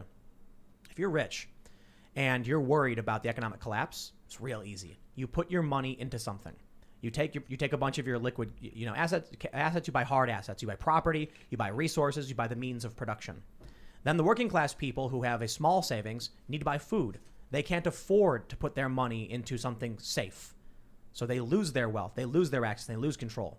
So it's almost like the bottom's being pulled out, but the rich people have a bar to hang on to, and the people down below don't. Yep. They fall down. Well, they've been doing this. They've been stealing from a lot of people through the process of inflation and deflation. When the market is high, they sell. When the market is low, they obviously buy up a bunch of goods. And we have to understand, a lot of these people, a lot of these kind of, whether it's the Federal Reserve, a lot of the bigger banks, they know what's going to happen ahead of time because they're the ones setting this policy, and they could decide, I'm going to sell it all, I'm going to buy it all. And they've been doing this kind of system ever since we got rid of the gold standard. But what you need to understand is it's not a conspiracy, as though like a bunch of bankers get together and go, we're going to tank the market. No, what happens is they'll put out their statement saying, here's when we think this will happen, here's what we're going to buy. And then all of the big banks make a massive move, which will drop the values of certain things. And then when people panic sell, because people just do, they buy it up. Case in point, Bitcoin recently fell down to 30. And it was funny. It was at like 31. And a bunch of people I saw, were tweeting at me saying things like, I'm going to sell now and then buy back when it's at the bottom. And then within a few hours, it went right back up to 35. And I was like, well, if you sold, you screwed yourself. The market cap went from $1 trillion to $840 billion. It lost $160 billion. Don't quote me on the exact numbers. So I think there was a coordinated sell-off of $100 billion that a bunch of people made. But it wasn't coordinated in the sense that like a bunch of guys got together and tough said, to let's say. do it. It could have been, it's but not. It happens. What you say definitely happens. It may have also been coordinated. I don't know. It just seemed very. What happens is you have an avalanche. You have all of this. It's piling up, and then there are people ready to buy at certain numbers. One person happens to hold a large amount of coins because he's a miner, perhaps, or it's a company. They put it all up for sale at a certain price to make all that money, and then it causes everything to just cascade down. There's machines that are watching, and they'll trigger sells. And then what happens is it's human psychology. Regular people who have invested what little they had panic, and then they sell it all. And that's how the wealth gets transferred to the wealthy, because people panic. It's like, this is why I love going to casinos. We recently went to a casino, and I got, man, it was amazing. I put like $20 down on high card flush and won like $800, and I started tipping like crazy. It was amazing. I don't like playing poker though. You know why? Because I used to have a lot of fun playing poker. I used to play Magic the Gathering. So if you're good at like reading people, then you'd be great at poker. But you're taking money from poor people who don't know what they're doing. Same way, dude. Yeah, it's like you make money off the people, not the house. I like playing against the house. I lose. I go to casinos for fun. I don't go there to make money. But I don't like the idea of ripping off the working class people who don't know what they're doing. So I'm always advising people, You need to know what you're doing. You need to get sound advice. Don't get it from me, but just, panic is where they rip you off. Yeah, and don't listen to the mainstream media that was telling you that Bitcoin's dead, it's over, it's that never was coming back. And amazing. I've been seeing those articles for years now, and I've been kind of, combating it in my own way. But as we said on the show a couple of days ago, again, not financial advice, but it's usually not the best thing to buy high and to sell low. That's what usually the average person does. It's not a good strategy, but when you look at the mainstream media and their talking points, that's what they tell you to do. I go to 4chan's biz board for my financial advice. I didn't know that when existed. you see lots of the pink Wojaks where they're all freaking out saying the stonks are going down, that's when you buy. Stunks. I love this. One article said Bitcoin investors could lose everything. I can't believe. It's so obvious what that was. They were trying to scare new investors into selling everything, and it worked. And then the price dropped. They bought high, and then the price tanked while they panicked, and then the people with access and means bought all of it back up, and now it's going right back up to 40K. I say it happens all the time. So I'm not going to tell you what you should do or give you advice. I'll tell you what I'll do. When I buy Bitcoin, I just sit on it. You're supposed to hold on for dear life. But anyway, I digress. We got into the Bitcoin conversation again just because it's been so prevalent. The reality is, consistently, those with lots of money can sit on it and protect it and use it to grow their resources and control and power. And everything we're seeing with the lockdowns and everything we're seeing with these bailouts, all it does is strip what little the working class have. And you know what the problem is? Many of these people are cheering for it and clapping, thunderous applause. The wealthy are like, we want to steal all your money, and they go, yay! And then they do. When you say go upstream from money, if you really want to solve, You mean from culture? Well, you want to go upstream from culture, and I was like, well, the rich people are what are controlling culture. Upstream from that, it led me to crypto. But what's above that? Is it steel mills and it's producing culture. iron mines and weapons? It's producing culture. But what does that mean? So if there's a stream of cultural issues that ends with a political policy, and someone is throwing garbage in the river, then produce culture above them. It's like the strongest gorilla is the one who dictates the culture of the tribe. And I mean, kind of, I guess. I'm just saying. that's how it worked back in the day. People And now- need to be persuasive and resourceful. You need to have access and means and confidence. And you do that by inspiring and building culture, by teaching people to do things that are fun. But I'll tell you what really drives one of the things that really drives people is being cheered on by others. It feels good when you have a crowd of people clapping for you. People love it. It's why skateboarding is so great. You go to a skate park, and you don't got to be the best skateboarder in the world. But if people see you, maybe you've only been skateboarding for a few months, you finally learned how to kickflip, and you're really bad at it. Kickflip is like a basic trick for those who don't know. You could be at a park. It's clear that you're not that good, and you're trying as hard as you can to land this kickflip. When you finally do, everyone will cheer and clap for you. It's not about you being the best. It's about you overcoming yourself and doing better every day. But then if you are really, really good, you go there, when you skate and you do well, people cheer and clap for you. It's a very positive environment. Some kids can be nasty. That's what we need.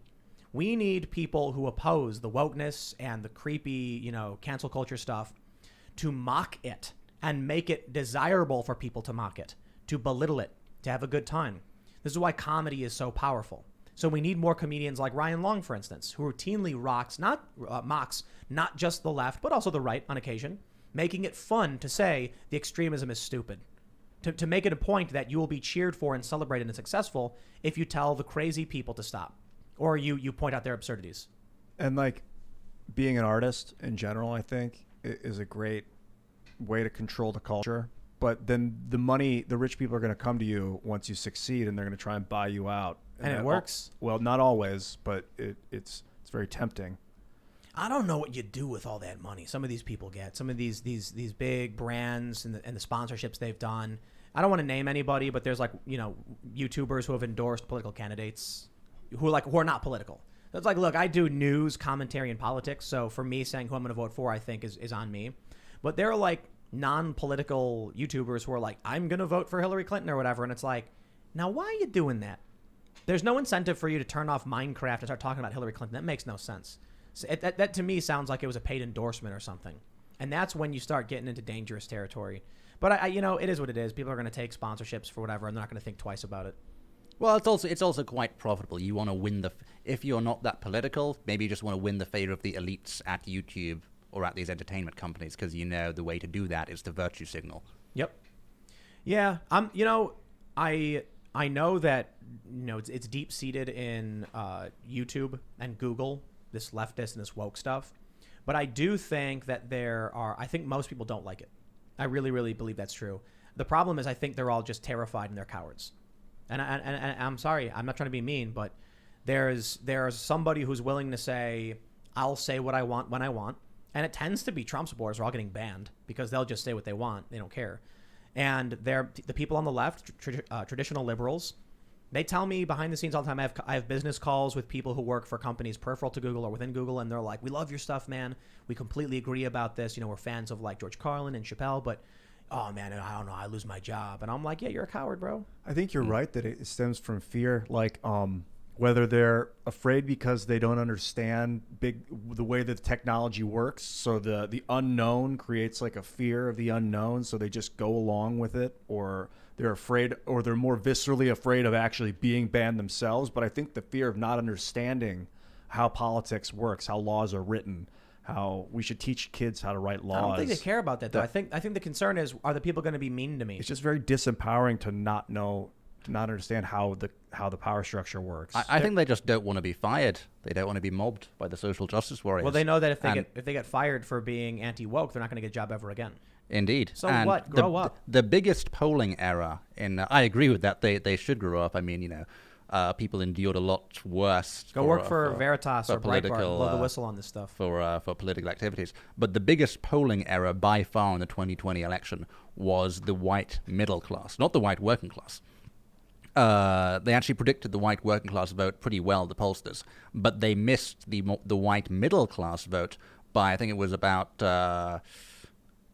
over 20-point polling error. Really? Yes, it was massive. It was the What biggest did polling they error. expect, and what was the reality? They were expecting to be split pretty evenly between Biden and Trump. In fact, it was like over 20 points in favor of Trump from white middle class voters.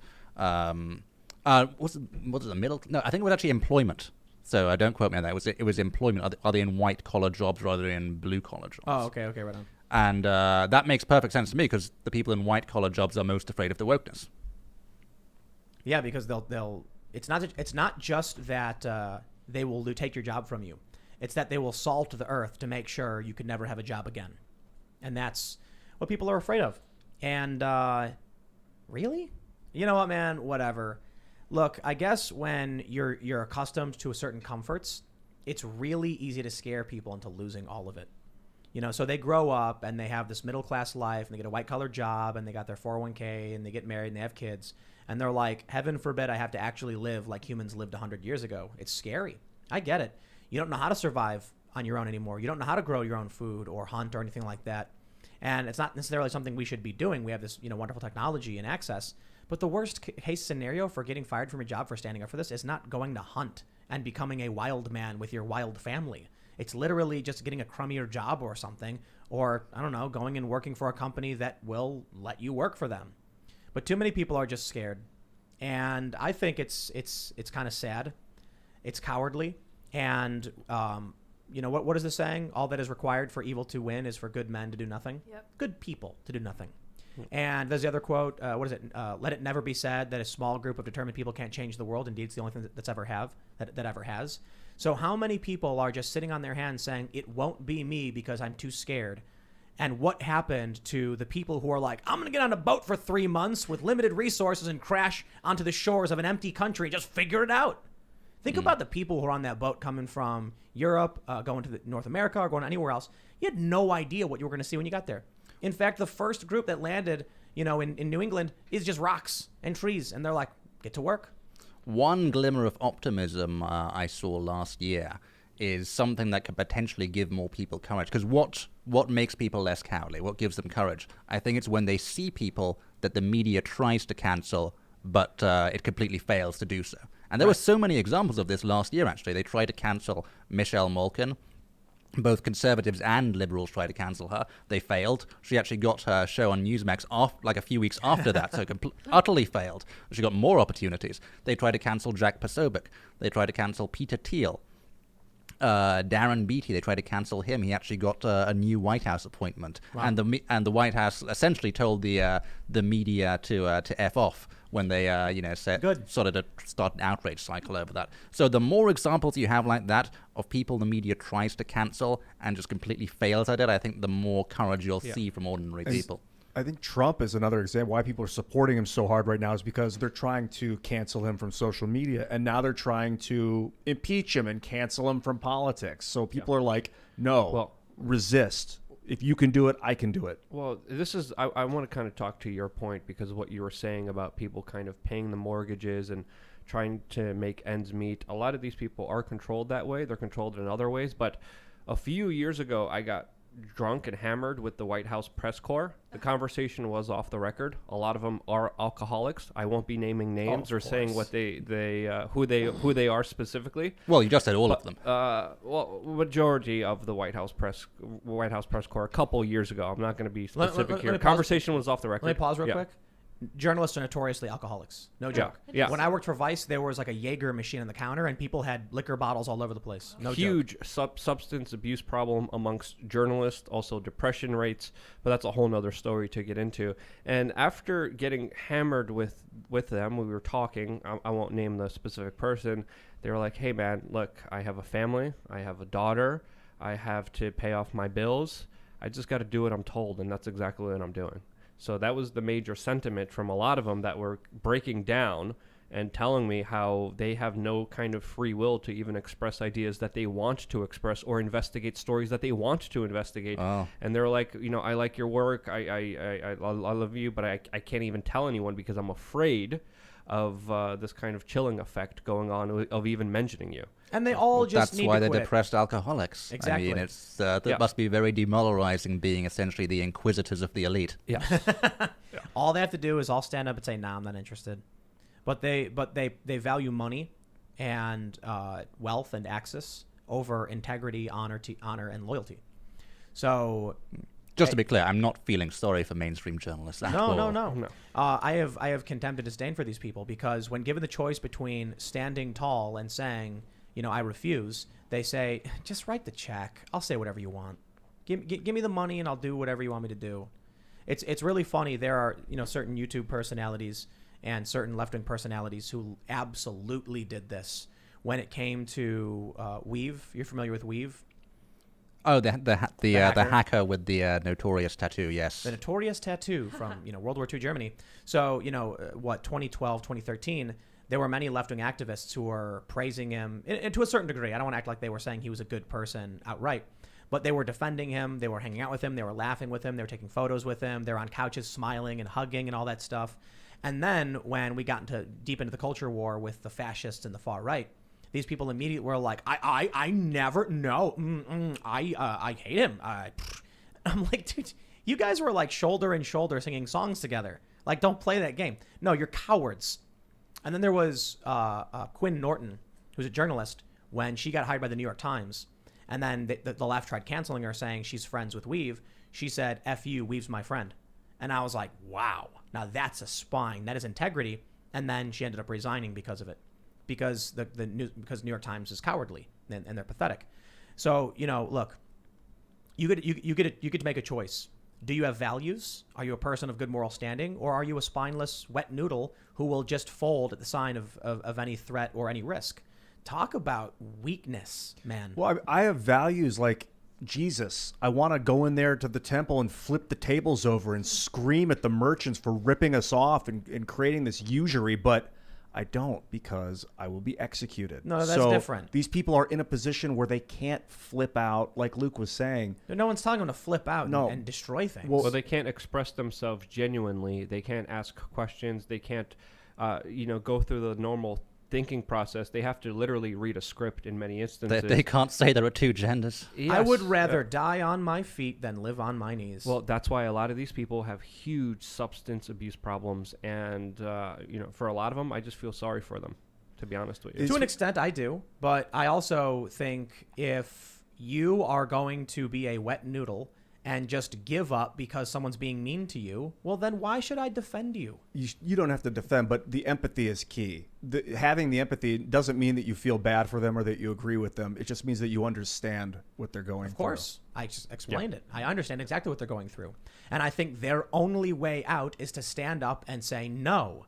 But they won't do it. There's more than just that, I would imagine. I disagree. Well, this is why they're so afraid of social media, because on social media you can create these kind of preference cascades very easily. A preference cascade, is when people have all these preferences that they're hiding because they're afraid of other people judging them. And calling them out and leaving comments breaking down their illusion and the bull crap that they get paid by special interest to push. Now, if you remember this, in the early kind of onset of the internet, every website had a comment section. Oh, yeah. No, this is when I first realized that there was a movement building against free speech. Journalists responding to comment sections. And I was like, the comment section is amazing because every bullcrap article that was pushing an agenda was automatically called out, upvoted. People are saying this is bullcrap because of this level. Look at this evidence. Go to this website. And then what happened? They started slowly and surely getting rid of the comment sections everywhere on all the mainstream media publications. And now it's curated and moderated. One of the debut articles on Breitbart Tech when we launched in 2015, one of the first articles we published on that vertical, The War on Comment Sections. That was one of the first signs of what was coming. And then remember Gab launched, was it Dissenter? Yeah. Universal comments for all articles. And they went after Gab like crazy because that was it. When you can read the comments, you were like, really? So they had to get rid of it. Instantly, it banned from every browser extension store. Yep. What is great technology. Yeah. And then this is why Gab is kind of awesome. Then they kind of built their own browser. They used open source Chrome code, right? And then made the Gab browser. Yeah, building their own So it's like their own social network, their own servers, their own browser, their own comment section, their own phone. They're very, very resourceful. I think I'm going to get on Gab. Yeah. Well, Donald Trump's there. I don't know. He's not really posting or anything like that. Well, let's jump over to Super Chats. If you have not already, smash that like button, subscribe, hit the notification bell. We are live Monday to Friday at 8 p.m. And now we go to the portion of the show where we take your comments and read what you say. As many as we can, because we do get a ton of Super Chats. So let's just jump in. Tom Bowersock says, this is my last Super Chat before I join the private site, dropping YouTube membership. Ooh. Well, thank you, Tom. And if you feel like Tom as well, go to timcast.com and become a member. It's still very beta-y. There's some issues. Some people are having trouble logging in, but, just remain calm and we're working through it, and I appreciate your support. But by becoming a member, not only do you get access to exclusive members-only content, which we'll be putting up very soon, start producing, we're also going to be doing live events at our studio venue for very limited audiences. I'm talking like less than 10 people, maybe around then, and only members will get access to the tickets, which are first come, first serve. So again, go to timcast.com, sign up. But more importantly, considering all the censorship, considering the things we're talking about, literally like one of the experts of tech censorship, Allum is here with your book is Deleted: Big Tech's Battle to Erase the Trump Movement and Steal the Election, both of which came true. Yeah. Literally wrote the book on censorship. Seriously, please, if you want to support the show, go to timcast.com, become a member, because the real key to security and success that we have seen with many podcasts is a strong and loyal user base that contributes, because then you are insulated against the threats of censorship, the threats. It really comes down to this. If they've already done this to like Elijah Schaffer, gone after his advertisers numerous times, he's with the Blaze. That's why it's so crucial that we build up a large network of core users who are members, because then you're almost invincible. You're insulated, you're protected. That's why timcast.com is available. Let's read some more. Karma and Kerosene says, Tim, we're trying to influence culture like you talked about. My band Karma and Kerosene just released our first full album. We write rock for libertarians and conservatives. Come check us out on YouTube. Well, there you go. Guys, check out Karma and Kerosene. That's culture. I'm going to tell you guys a secret. It's actually not a secret. I talked about it before. YouTube invited me to a special meeting on how to, I forgot what it was called, but it was something about de-radicalization and, social justice. And their concern was that there were a lot of people being radicalized by jihadi content on YouTube. And they were trying to figure out how to make it so that people who would go on YouTube would not view the more extreme, Islamic culture as them. They would view more mainstream, regular American and Western culture. And so they had a bunch of really bad ideas. One of the ideas was to make videos telling people they were wrong and they were dumb and they were doing the wrong thing. And I was just like, that's a terrible idea. Because think about it, you got these young kids, they're in the UK, they're in the US, and there are these videos targeting them on YouTube that are free speech. That was the problem. YouTube was like, we can't just take down these videos that are advocating for fundamentalist Islam. So what do we do? And I was just like, just make normal content. That's it. Have people explain themselves as regular people. Don't make it some big thing. They don't get it, though. They still hold this view where they're like, we need to tell people they're dumb and bash them over the head with it. It's all about just making regular stuff for regular people. And it's like when you see Chris Pratt and he's wearing the Gadsden flag shirt and they freaked out because of it. But everybody loves Chris Pratt. That's what it's all about. Just be a regular person, do regular stuff. Well, it's good to have some inside information about what they're doing about extremism, because now the Americans are going to be the extremists. Yeah. It's good to know. Jonathan Galterini says, check the executive order Trump signed and the letter he sent to Pence and Pelosi today. The letter is actually dated tomorrow, but it's interesting. It's easier to find if you check the RSBN Twitter page. Also, Trump's hearing is set for the 19th. Is it the 19th? I heard that the trial wasn't going to be until after. Look, man, I've been waking up every day since the election with someone saying, today's the day, it's going to happen. The states are going to flip. That's going to happen. It's like every day someone's saying it never happens. You know, people just want to believe, I guess. Dylan Keller says, you need a name for your website members. May I suggest Beanie Bros or Beanie Brigade? Also, you should sell a beanie that has a picture of a beanie on it. Thank you, and spin the male vitality, please. Meta. Oh, we don't have that anymore. I do. Oh, no. No, you have Dr. Jones's Primal Dr. Youth. Jones Primal Youth. That's right. Spin the primal Dr. youth. Jones. Yes. Yeah, I will spin that. spin the Primal Youth. We got to stop inadvertently advertising for this man. Do we, though? Do we really got to stop? Well, it's kind of funny Is that... it in frame? Like, it's kind of funny that Alex Jones has these health products, and on it says Dr. Jones. So he is Dr. Jones. I hope not, because the man is not a doctor. Well, I'm spinning it for you, Alex, whether you're Dr. Jones or not. Is he more or less of a doctor than Jill Biden? Oh, yeah, I don't know. Oh, that's an interesting question. Good question. Yeah. Spin that Primal Youth. Well, Rogue Weya says, not my first, but hopefully you'll read this one. Tim, do you think our overlords would allow a secession? They want us all to be their slaves. Where's the Tim that said, I'd rather die on my feet than live on my knees? I think I just said that. Yeah, you did. Well, that's why I'm out, in the middle of nowhere, setting up a big acreage property for fun and just being away from the cities and all that stuff. But what you got to understand is winning this cultural war and the conflict in our political system requires strategy, persuasion, and resourcefulness. What we saw at the Capitol was none of that. It was the opposite. It scared people. It made people angry. It caused damage to American relics and to our nation's capital. It didn't do anything. It just hurt Trump. The key to winning is like what the Daily Wire did with that new movie, which you probably heard about, right? Yeah, it's building culture and getting people interested. Imagine if in like 15 years you have some kid who's like, I really want to work for Daily Wire Studios, man. They do amazing thrillers. And then they're like, that's Ben Shapiro's company. Yeah, it is. You want kids to proudly say, that's what I want to be when I grow up. So you've got to make things to inspire them and participate in the culture, not just, push barricades down and hit cops There's with that fire cliche extinguishers. story about that Hitler was an artist. And Yeah, maybe bad there's one. something to it, but if he had been supported, if people had been like, you can do it, you can become an artist, maybe he wouldn't have become a crazy dictator. Yeah, who knows? Maybe. There's a reason they all freaked out over Gamergate. Yeah. Right. Because there was a pushback in the cultural space.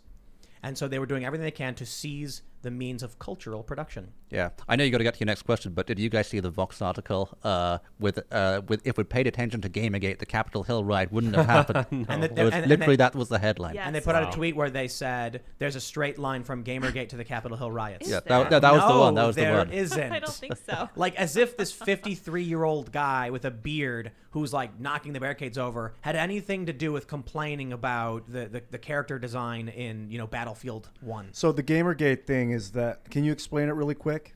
No, you can't explain it really quick. 10 words or less. This will be the next book. What happened? Right. So it was like female developers. It was like gamers didn't like political correctness in video games. And Well, it all I came to a head over, and then they started fighting the journalists who did want political correctness in video games, and that went on for a year. Right, And and they're apparently, blaming the all the Hold way. on. It's one of the core elements that led to that moment was video game companies would advertise on games journalism websites. So like you'd go to, we'll just call it game website, and say, I'll pay you $1,000 to promote my game. The website would then write articles that were supposed to review the game, but it would all be positive coverage. Why? They didn't want to lose their paycheck. So it was corrupt. They were writing favorable stories about their sponsors and getting paid to do it. So this led to a controversy over ethics in gaming journalism. There was the specific moment with the people I'm not going to name, which triggered this. And then ultimately it became very much about these journalists were social justice activists. And it's very, very simple, actually. When you are in the modern digital era and you have a job that pays you a salary, you need to write articles every single day. In fact, many of these companies, because I worked for Vice and I worked for Fusion, the editors in the morning meeting says, what stories do you have today? And they would say, video game came out yesterday, I wrote about it. We're doing the walkthrough guide for, Zelda, but what else can we really write about?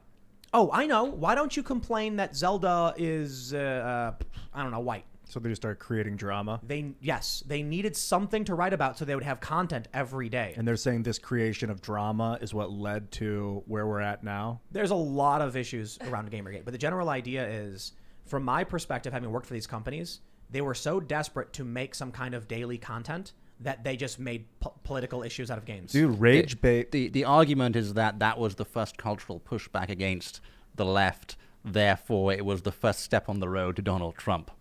I mean, you could. I love this narrative, by the way. There's no truth to it whatsoever, but I love that it's out there. I do think that the rage bait culture has kind of led us to become where we're at now. I mean, you could say that liberal media organization. Well, look at what rage AOC, baits against Trump. What did AOC just say in an interview? She said, "I was scared that the white supremacists, members of Congress, would reveal my location and she'd be killed." White supremacists? What? Which guy? That one guy from Iowa who lost? It's ridiculous. Nonsense. Yeah, and because they're demanding the arrest of Lauren Boebert. These people, look, they're criticizing the Republicans who are calling for unity. The Republicans criticize the left who called for unity after Trump won. It's a never-ending cycle. I remember 2018, they were like, it's okay to punch a Nazi. I think I said it once in joking and then regretted it. And then other people started saying it. And then it started spiraling out of now. It's all over the place. The problem is that it's allegory. It's hyperbole. There are no Nazis these days. Nazis was a party of Hitler's. You could have a National Socialist like Bernie Sanders or Donald Trump. Isn't that funny any that Bernie president Sanders is a national socialist? Yeah, he's a national socialist, but he's not a Nazi. The Nazis were Hitler's party. Right. So much of politics these days is LARPing, like it is with the internet communists as well. Yep. People with the hammer and sickle in their avatar, really they just want Medicare for all. Yeah. Do they really even know what that means? Which is a very left-wing policy, but you're still not a communist. I don't think they know what it actually means. Because, when I hear people say universal healthcare, Medicare for all, I'm like, it sounds like you didn't actually look into it. Because you can talk about what Bernie says when he says, like, every other country on the planet has this, why can't we have it? And then he goes, ban private health insurance. And you're like, well, no other country does that. Like, most other countries that have a universal level of care have private health care supplemental. So that's why I actually am in favor of that, because I've actually read into it. I've looked at the costs, and I think there's some difficult challenges. But when I hear these people say, and then some people I respect too. Jimmy Dore's in favor of Medicare for all with banning private insurance. I disagree. I think he's wrong. I don't think he's read into it enough. But I respect the guy a whole lot. He's very principled. I think many of these people who say that, they're LARPing, and they don't know what they're saying. They don't know what it means. They didn't look into the costs. Ask them, oh, so what do you do to the 2 million people who lose their job? Was it 2 million? Some massive number of people who will lose their jobs and then create massive economic crash when a large portion of our economy is gutted. That's one of the biggest problems we have. We don't have World War II to create a national crisis of mass death that forces us to create national health services. Anyway, let's read some more super chats. Rob Lowe, Rob's Lows. Oh, I have to do it now. How many I already screwed up. How many lows could Rob Lowe rob if Rob Lowe could rob lows? He says, Tim, I was wondering if you would be okay with having my sister on your show. She's starting a life coach podcast. I only ask because it could be nice to have someone that believes a positive lifestyle and removing the screen and clutter of life. I won't lie to you. Probably not. But that's because we usually don't book based on people messaging us and stuff. But we will look into it. So feel free to send us an email to, what was it, spintheufo at Gmail? Yep. Spintheufo at gmail.com. Good morning. Sunday morning says, what the Dems, Big Tech, and NYC is doing with Trump sounds like what the Romans called damnatio. Is that what it is? Damnatio memori. Yes, damnatio memori. After a disliked politician died, his name would be removed from buildings, statues, changed, etc. That's weird. That's just weird and creepy. Let's see. Jay of Legend says, doesn't the 10th Amendment already protect the Bill of Rights from Fed, state, and the people, aka civilians?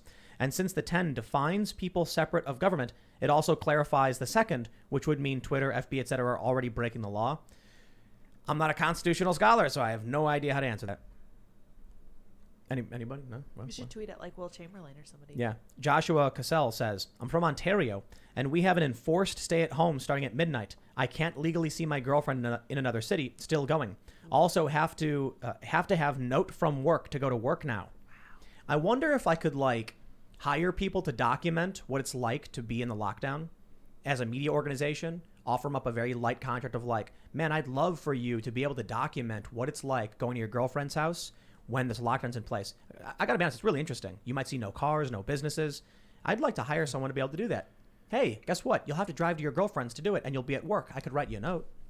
Yeah, it's absolutely crazy what's happening in Canada, in the United Kingdom, and we have to understand this is all happening under democratic rule, and most likely those same restrictions are coming to the United States very soon as well. That's why people got to get out of the cities.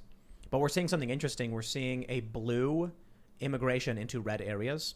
And I was talking to someone earlier who is very conservative. He was like, you can tell because, out here in the middle of nowhere, you got bears and stuff. And they'll post on Nextdoor, that app. You guys know what Nextdoor is, a social media for your zip code. And you can tell if they just moved here because they're complaining about a lot of what people are doing. And it's like, I don't think you realized where you moved to. No one is going to get your back on this. You're on your own, quite literally, not disrespectfully. Just literally everybody out here takes care of themselves. It's like you got animals, figure it out. Go on the internet, research what to do about big bears coming on your property because no one's going to help you. Help, call the police. Where are they? 45 minutes away? Good luck.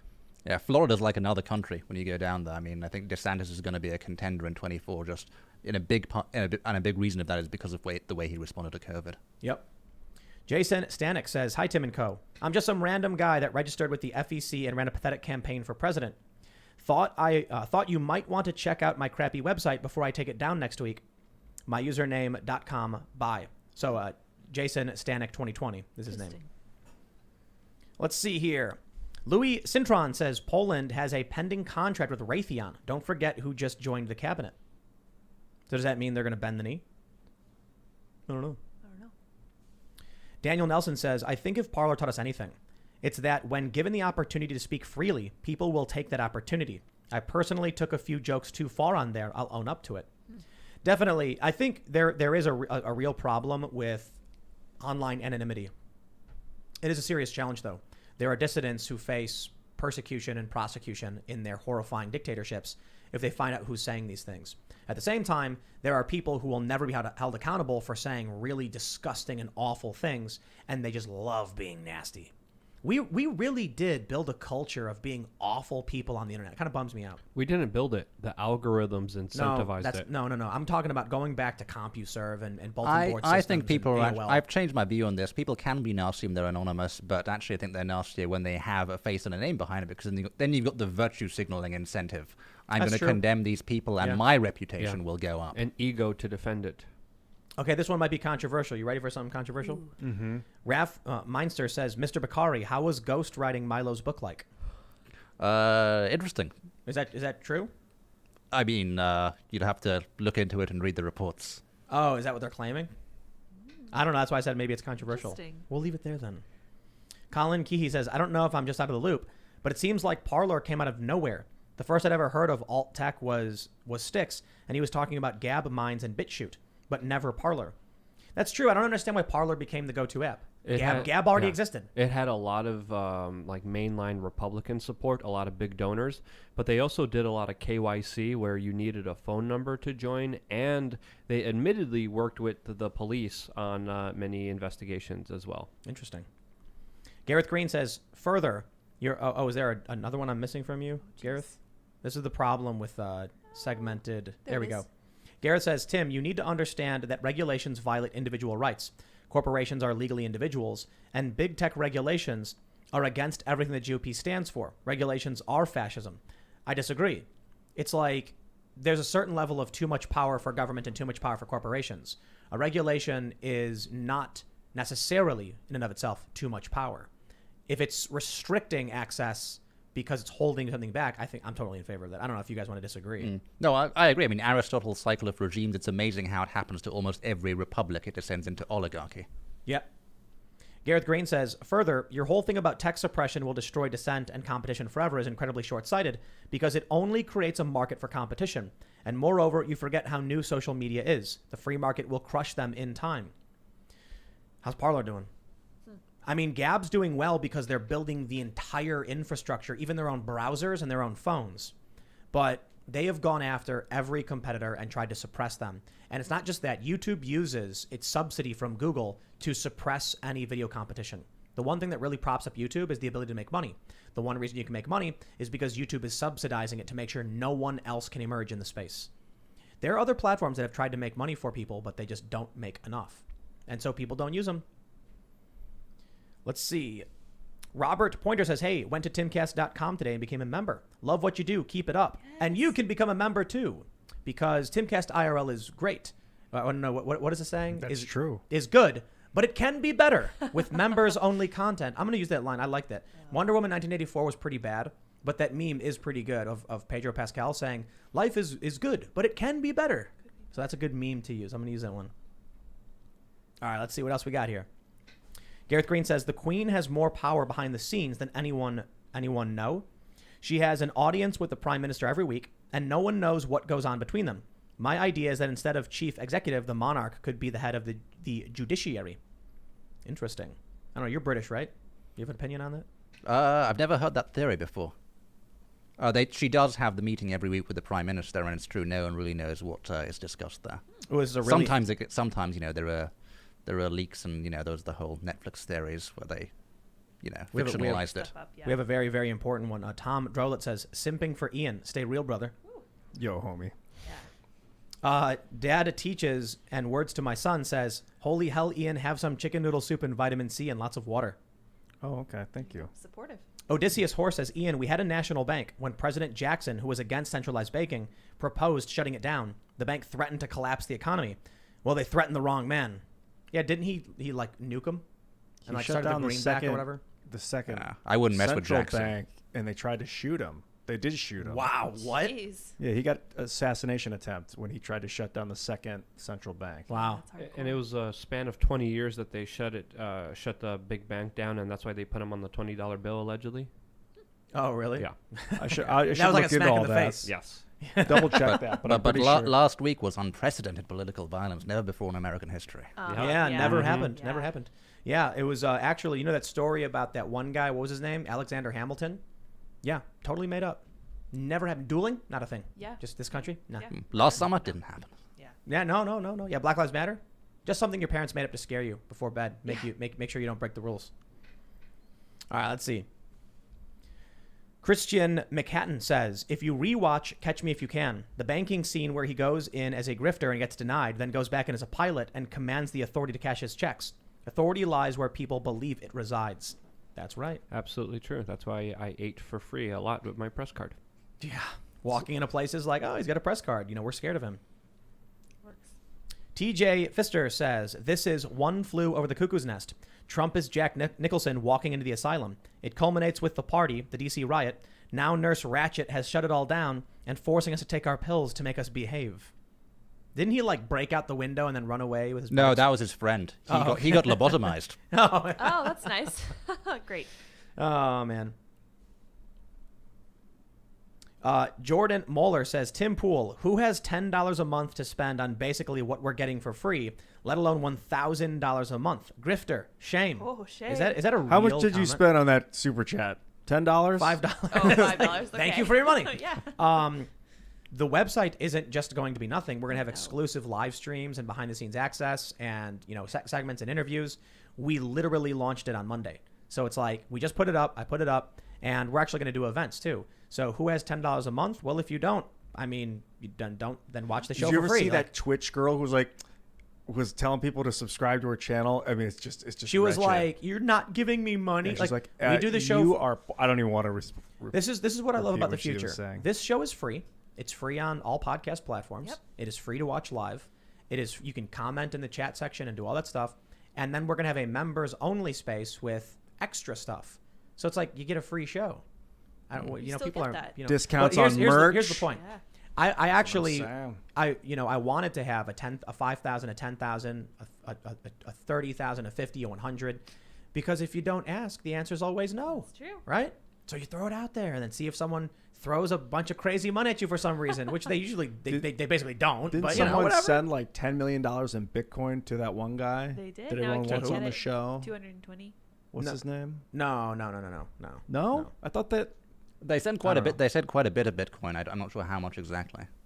Oh, maybe I'm thinking of somebody else. What's the guy's name that everyone's like, you got to have him on the show? You got to have him on the show. No. Fuentes. Yeah. Oh, Nick oh, Fuentes. oh. Then I heard that I was someone sent him like thinking of- millions of dollars in Bitcoin. There, a month ago I was or thinking something. of we were talking about Weave. So he got sent like $1 million. Oh, wow. Oh wow. Yeah. I was like, we're gonna talk. No. Yeah, that'd be cool to be able to let people pay with crypto to sign up for the month. That'd be cool. That's yeah. really hard to do. Yeah, this grifting thing. I mean, no one ever yells grifter at the Washington Post for making you pay to read lies. Yep. Yeah. Xerosifer says, things are so bad even in Canada, I am called a white sup. I am the only white person in my house. I provide shelter to a half native woman and her kids rent free. The oldest calls me daddy and is half Asian, but I am the problem. I fear not for my future, but his. Wow. That's a bummer. Let's see. Shinjito says, hey, Tim, I'll watch the live stream later, but wanted to ask you, is there a way to become a member through Bitcoin, or is it only PayPal for now? If so, any idea when other payment options will be implemented? Keep up the good work. Probably just PayPal for now, because I don't think we have the infrastructure to build something like that. Maybe it should be built, but there's only so much a dude who complains on the internet can do. I think so. there's float.app that already does something like this that allows people to use cryptocurrencies for Interesting. subscription-based kind of profiles. Daniel Maxwell says, at Luke, fake woke comment. I am behalf of all non-human primates. On behalf of all non-human primates, I am offended by your shirt. I hope that one is on your site. It is on my site, yes. wearechange.org/shirts. Akipot says, Tim, all phones are always recording. If you thoroughly read all the disclosures and end-user license agreements, they will tell you this. All phones have most devices are compromised and totally listening to everything 100%. I actually did the story on this when I believe it first started coming out, because phones have voice activation, and so do the little devices used by Google and Amazon. They have to which listen. means the microphones have to be on. Otherwise, how would they know what you were saying? The other thing is, the way they they know what you're saying is they send the audio to a company that transcribes it and then sends the text as data, and then they can use that to translate. There are some apps where they'll say the word 3 times to record your voice, but they don't work that well, because you might say, it'll be like, say your name, and then you'll say Tim, and then the next time you do it, you'll go like Tim, and then it'll not register that it's you. So now they do this whole thing where they are constantly sending. That's why voice text doesn't work when you don't have internet. So yes, that I know. They claim, though, it's not actually being used to record and then sell. But ads. because This it's is what- proprietary. This is what they there's no way always to say, know. to improve the service. I used Right. to. I held on my Android 5 as long as I could because you could take the battery out. But these all have embedded batteries. Yeah. I think. I should check that. Daniel Bunderick says, wild, how many people identify as libertarian but pay no attention to the Libertarian Party? I think conservative thought leaders should sign agreements to overthrow the Libertarian Party, toss its leaders, and turn it into a party that intends to win. Yeah, I think the Libertarian Party may be the only real viable party at this point. They could move forward. Mind Fury says, love the show. I think Libertarians will never, ever win a national election in the United States. They're a complete joke. if every single, I think now's the yeah, well, opportunity. if everyone voted for them, then No, yes, if the but Trump that would supporters happen. abandon the GOP, then you'd have a massive wave to whatever party is viable. That's a entirely new party, like a patriot party, like some people are talking about. That's much more likely than the Libertarians ever winning anything. They're just too. They're not going to win. You don't think so? I mean, they got, 5 million votes last time? Most people just see them as a joke party. Yeah. Let's see. Mind Fury says, love the show. I think YouTube is mocking you. The JRE show with you, Dorsey, and Vijaya has been queued up to play after this. Well, that's good, isn't it? Especially right now. great. Watch it. Robert Miller says, hey, Luke, ordered a Do a Civil War shirt. Teespring says violates policy, so they won't make it. What up? Sarcasm is not allowed? They don't get satire? I complained, of course. What happened? You know that shirt where they're poking the thing? Yes. Yeah, he said it's banned. What? Oh. Yep. I'm going to double check Incitement. that. I didn't get any That's why my notifications that shirts it are was. silly. Like, Yeah. If Well, you would, I mean, the shirt I'm wearing is not pretty serious right now. oh, they'll call it racist. Well, If you would like to get an I Am a Gorilla t-shirt, make sure you go to teespring.com/stores/Timcast and I you will know- We see got I some- Am a Gorilla. we got You're some serious actually an competitions ape, here. but we're just saying you're gorilla because it's funny. That's right. It's a reference to the book Ishmael, and we've reappropriated the meme so that it's I Am a Gorilla, Love Yourself. So we also have a special Valentine's Day shirt of a gorilla. We're trying to figure out exactly what it should look like. And I'm thinking it should be a gorilla screaming with spit coming out and his eyes going the wrong directions, demanding that you love yourself. Yeah. well, technically, I have a gorilla on my shirt, and That's he not a believes gorilla. that the government is the answer to our He problems. sounds I smart. think It that's looks- a chimp I like skull. him. That could be a gorilla. I don't know. Could be. I'm It is pretty now. sure it is. I don't know. Yeah. Okay, I'm not gorillas a- are apes, so we Yeah. are descended from gorillas. We're We are related. not. They're We share a cousins. common ancestor. Yeah. From apes, right? The Yeah. great ape. From a primate of some sort. Oh, cool. Let's see. Kenneth Anderson says, "Hey Tim, big fan of the show. I just wanted to ask you about your opinion on growing support of Texit. Oh, is that Texas seceding from the Yeah. Union? I don't know, man. I don't think that'll ever happen. I think the United States needs to remain unified and strong because China is a serious threat, and if we broke up, then China would just take over, and that's pretty important. Let's just do one more, a couple. Let's do two more. Ed says, if Trump gets impeached, I am never voting Republican ever again, and I think others should do the same. Right on. And Charles Balyosian says, Allum, great foresight with #deleted. Reading now, and you're on point. Also, recognize Armenia. I am also a gorilla. Interesting. Well, with that being said, people are yelling Ishmael in the chat. With that being said, though, Allum, you wrote a book on tech censorship called... Deleted, big text battle to erase the Trump movement and steal the election. If you read books, go and buy it. It's at deletedbook.com. If you know someone who reads books, maybe someone 2 decades older than you who doesn't know what a YouTube is, give it to them as well, because everyone needs to understand this threat, even if they don't use the internet. You've been covering the censorship stuff for forever, basically.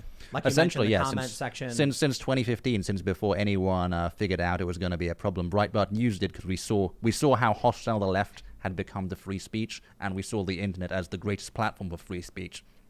So it was inevitable that those two trends would collide, and they did.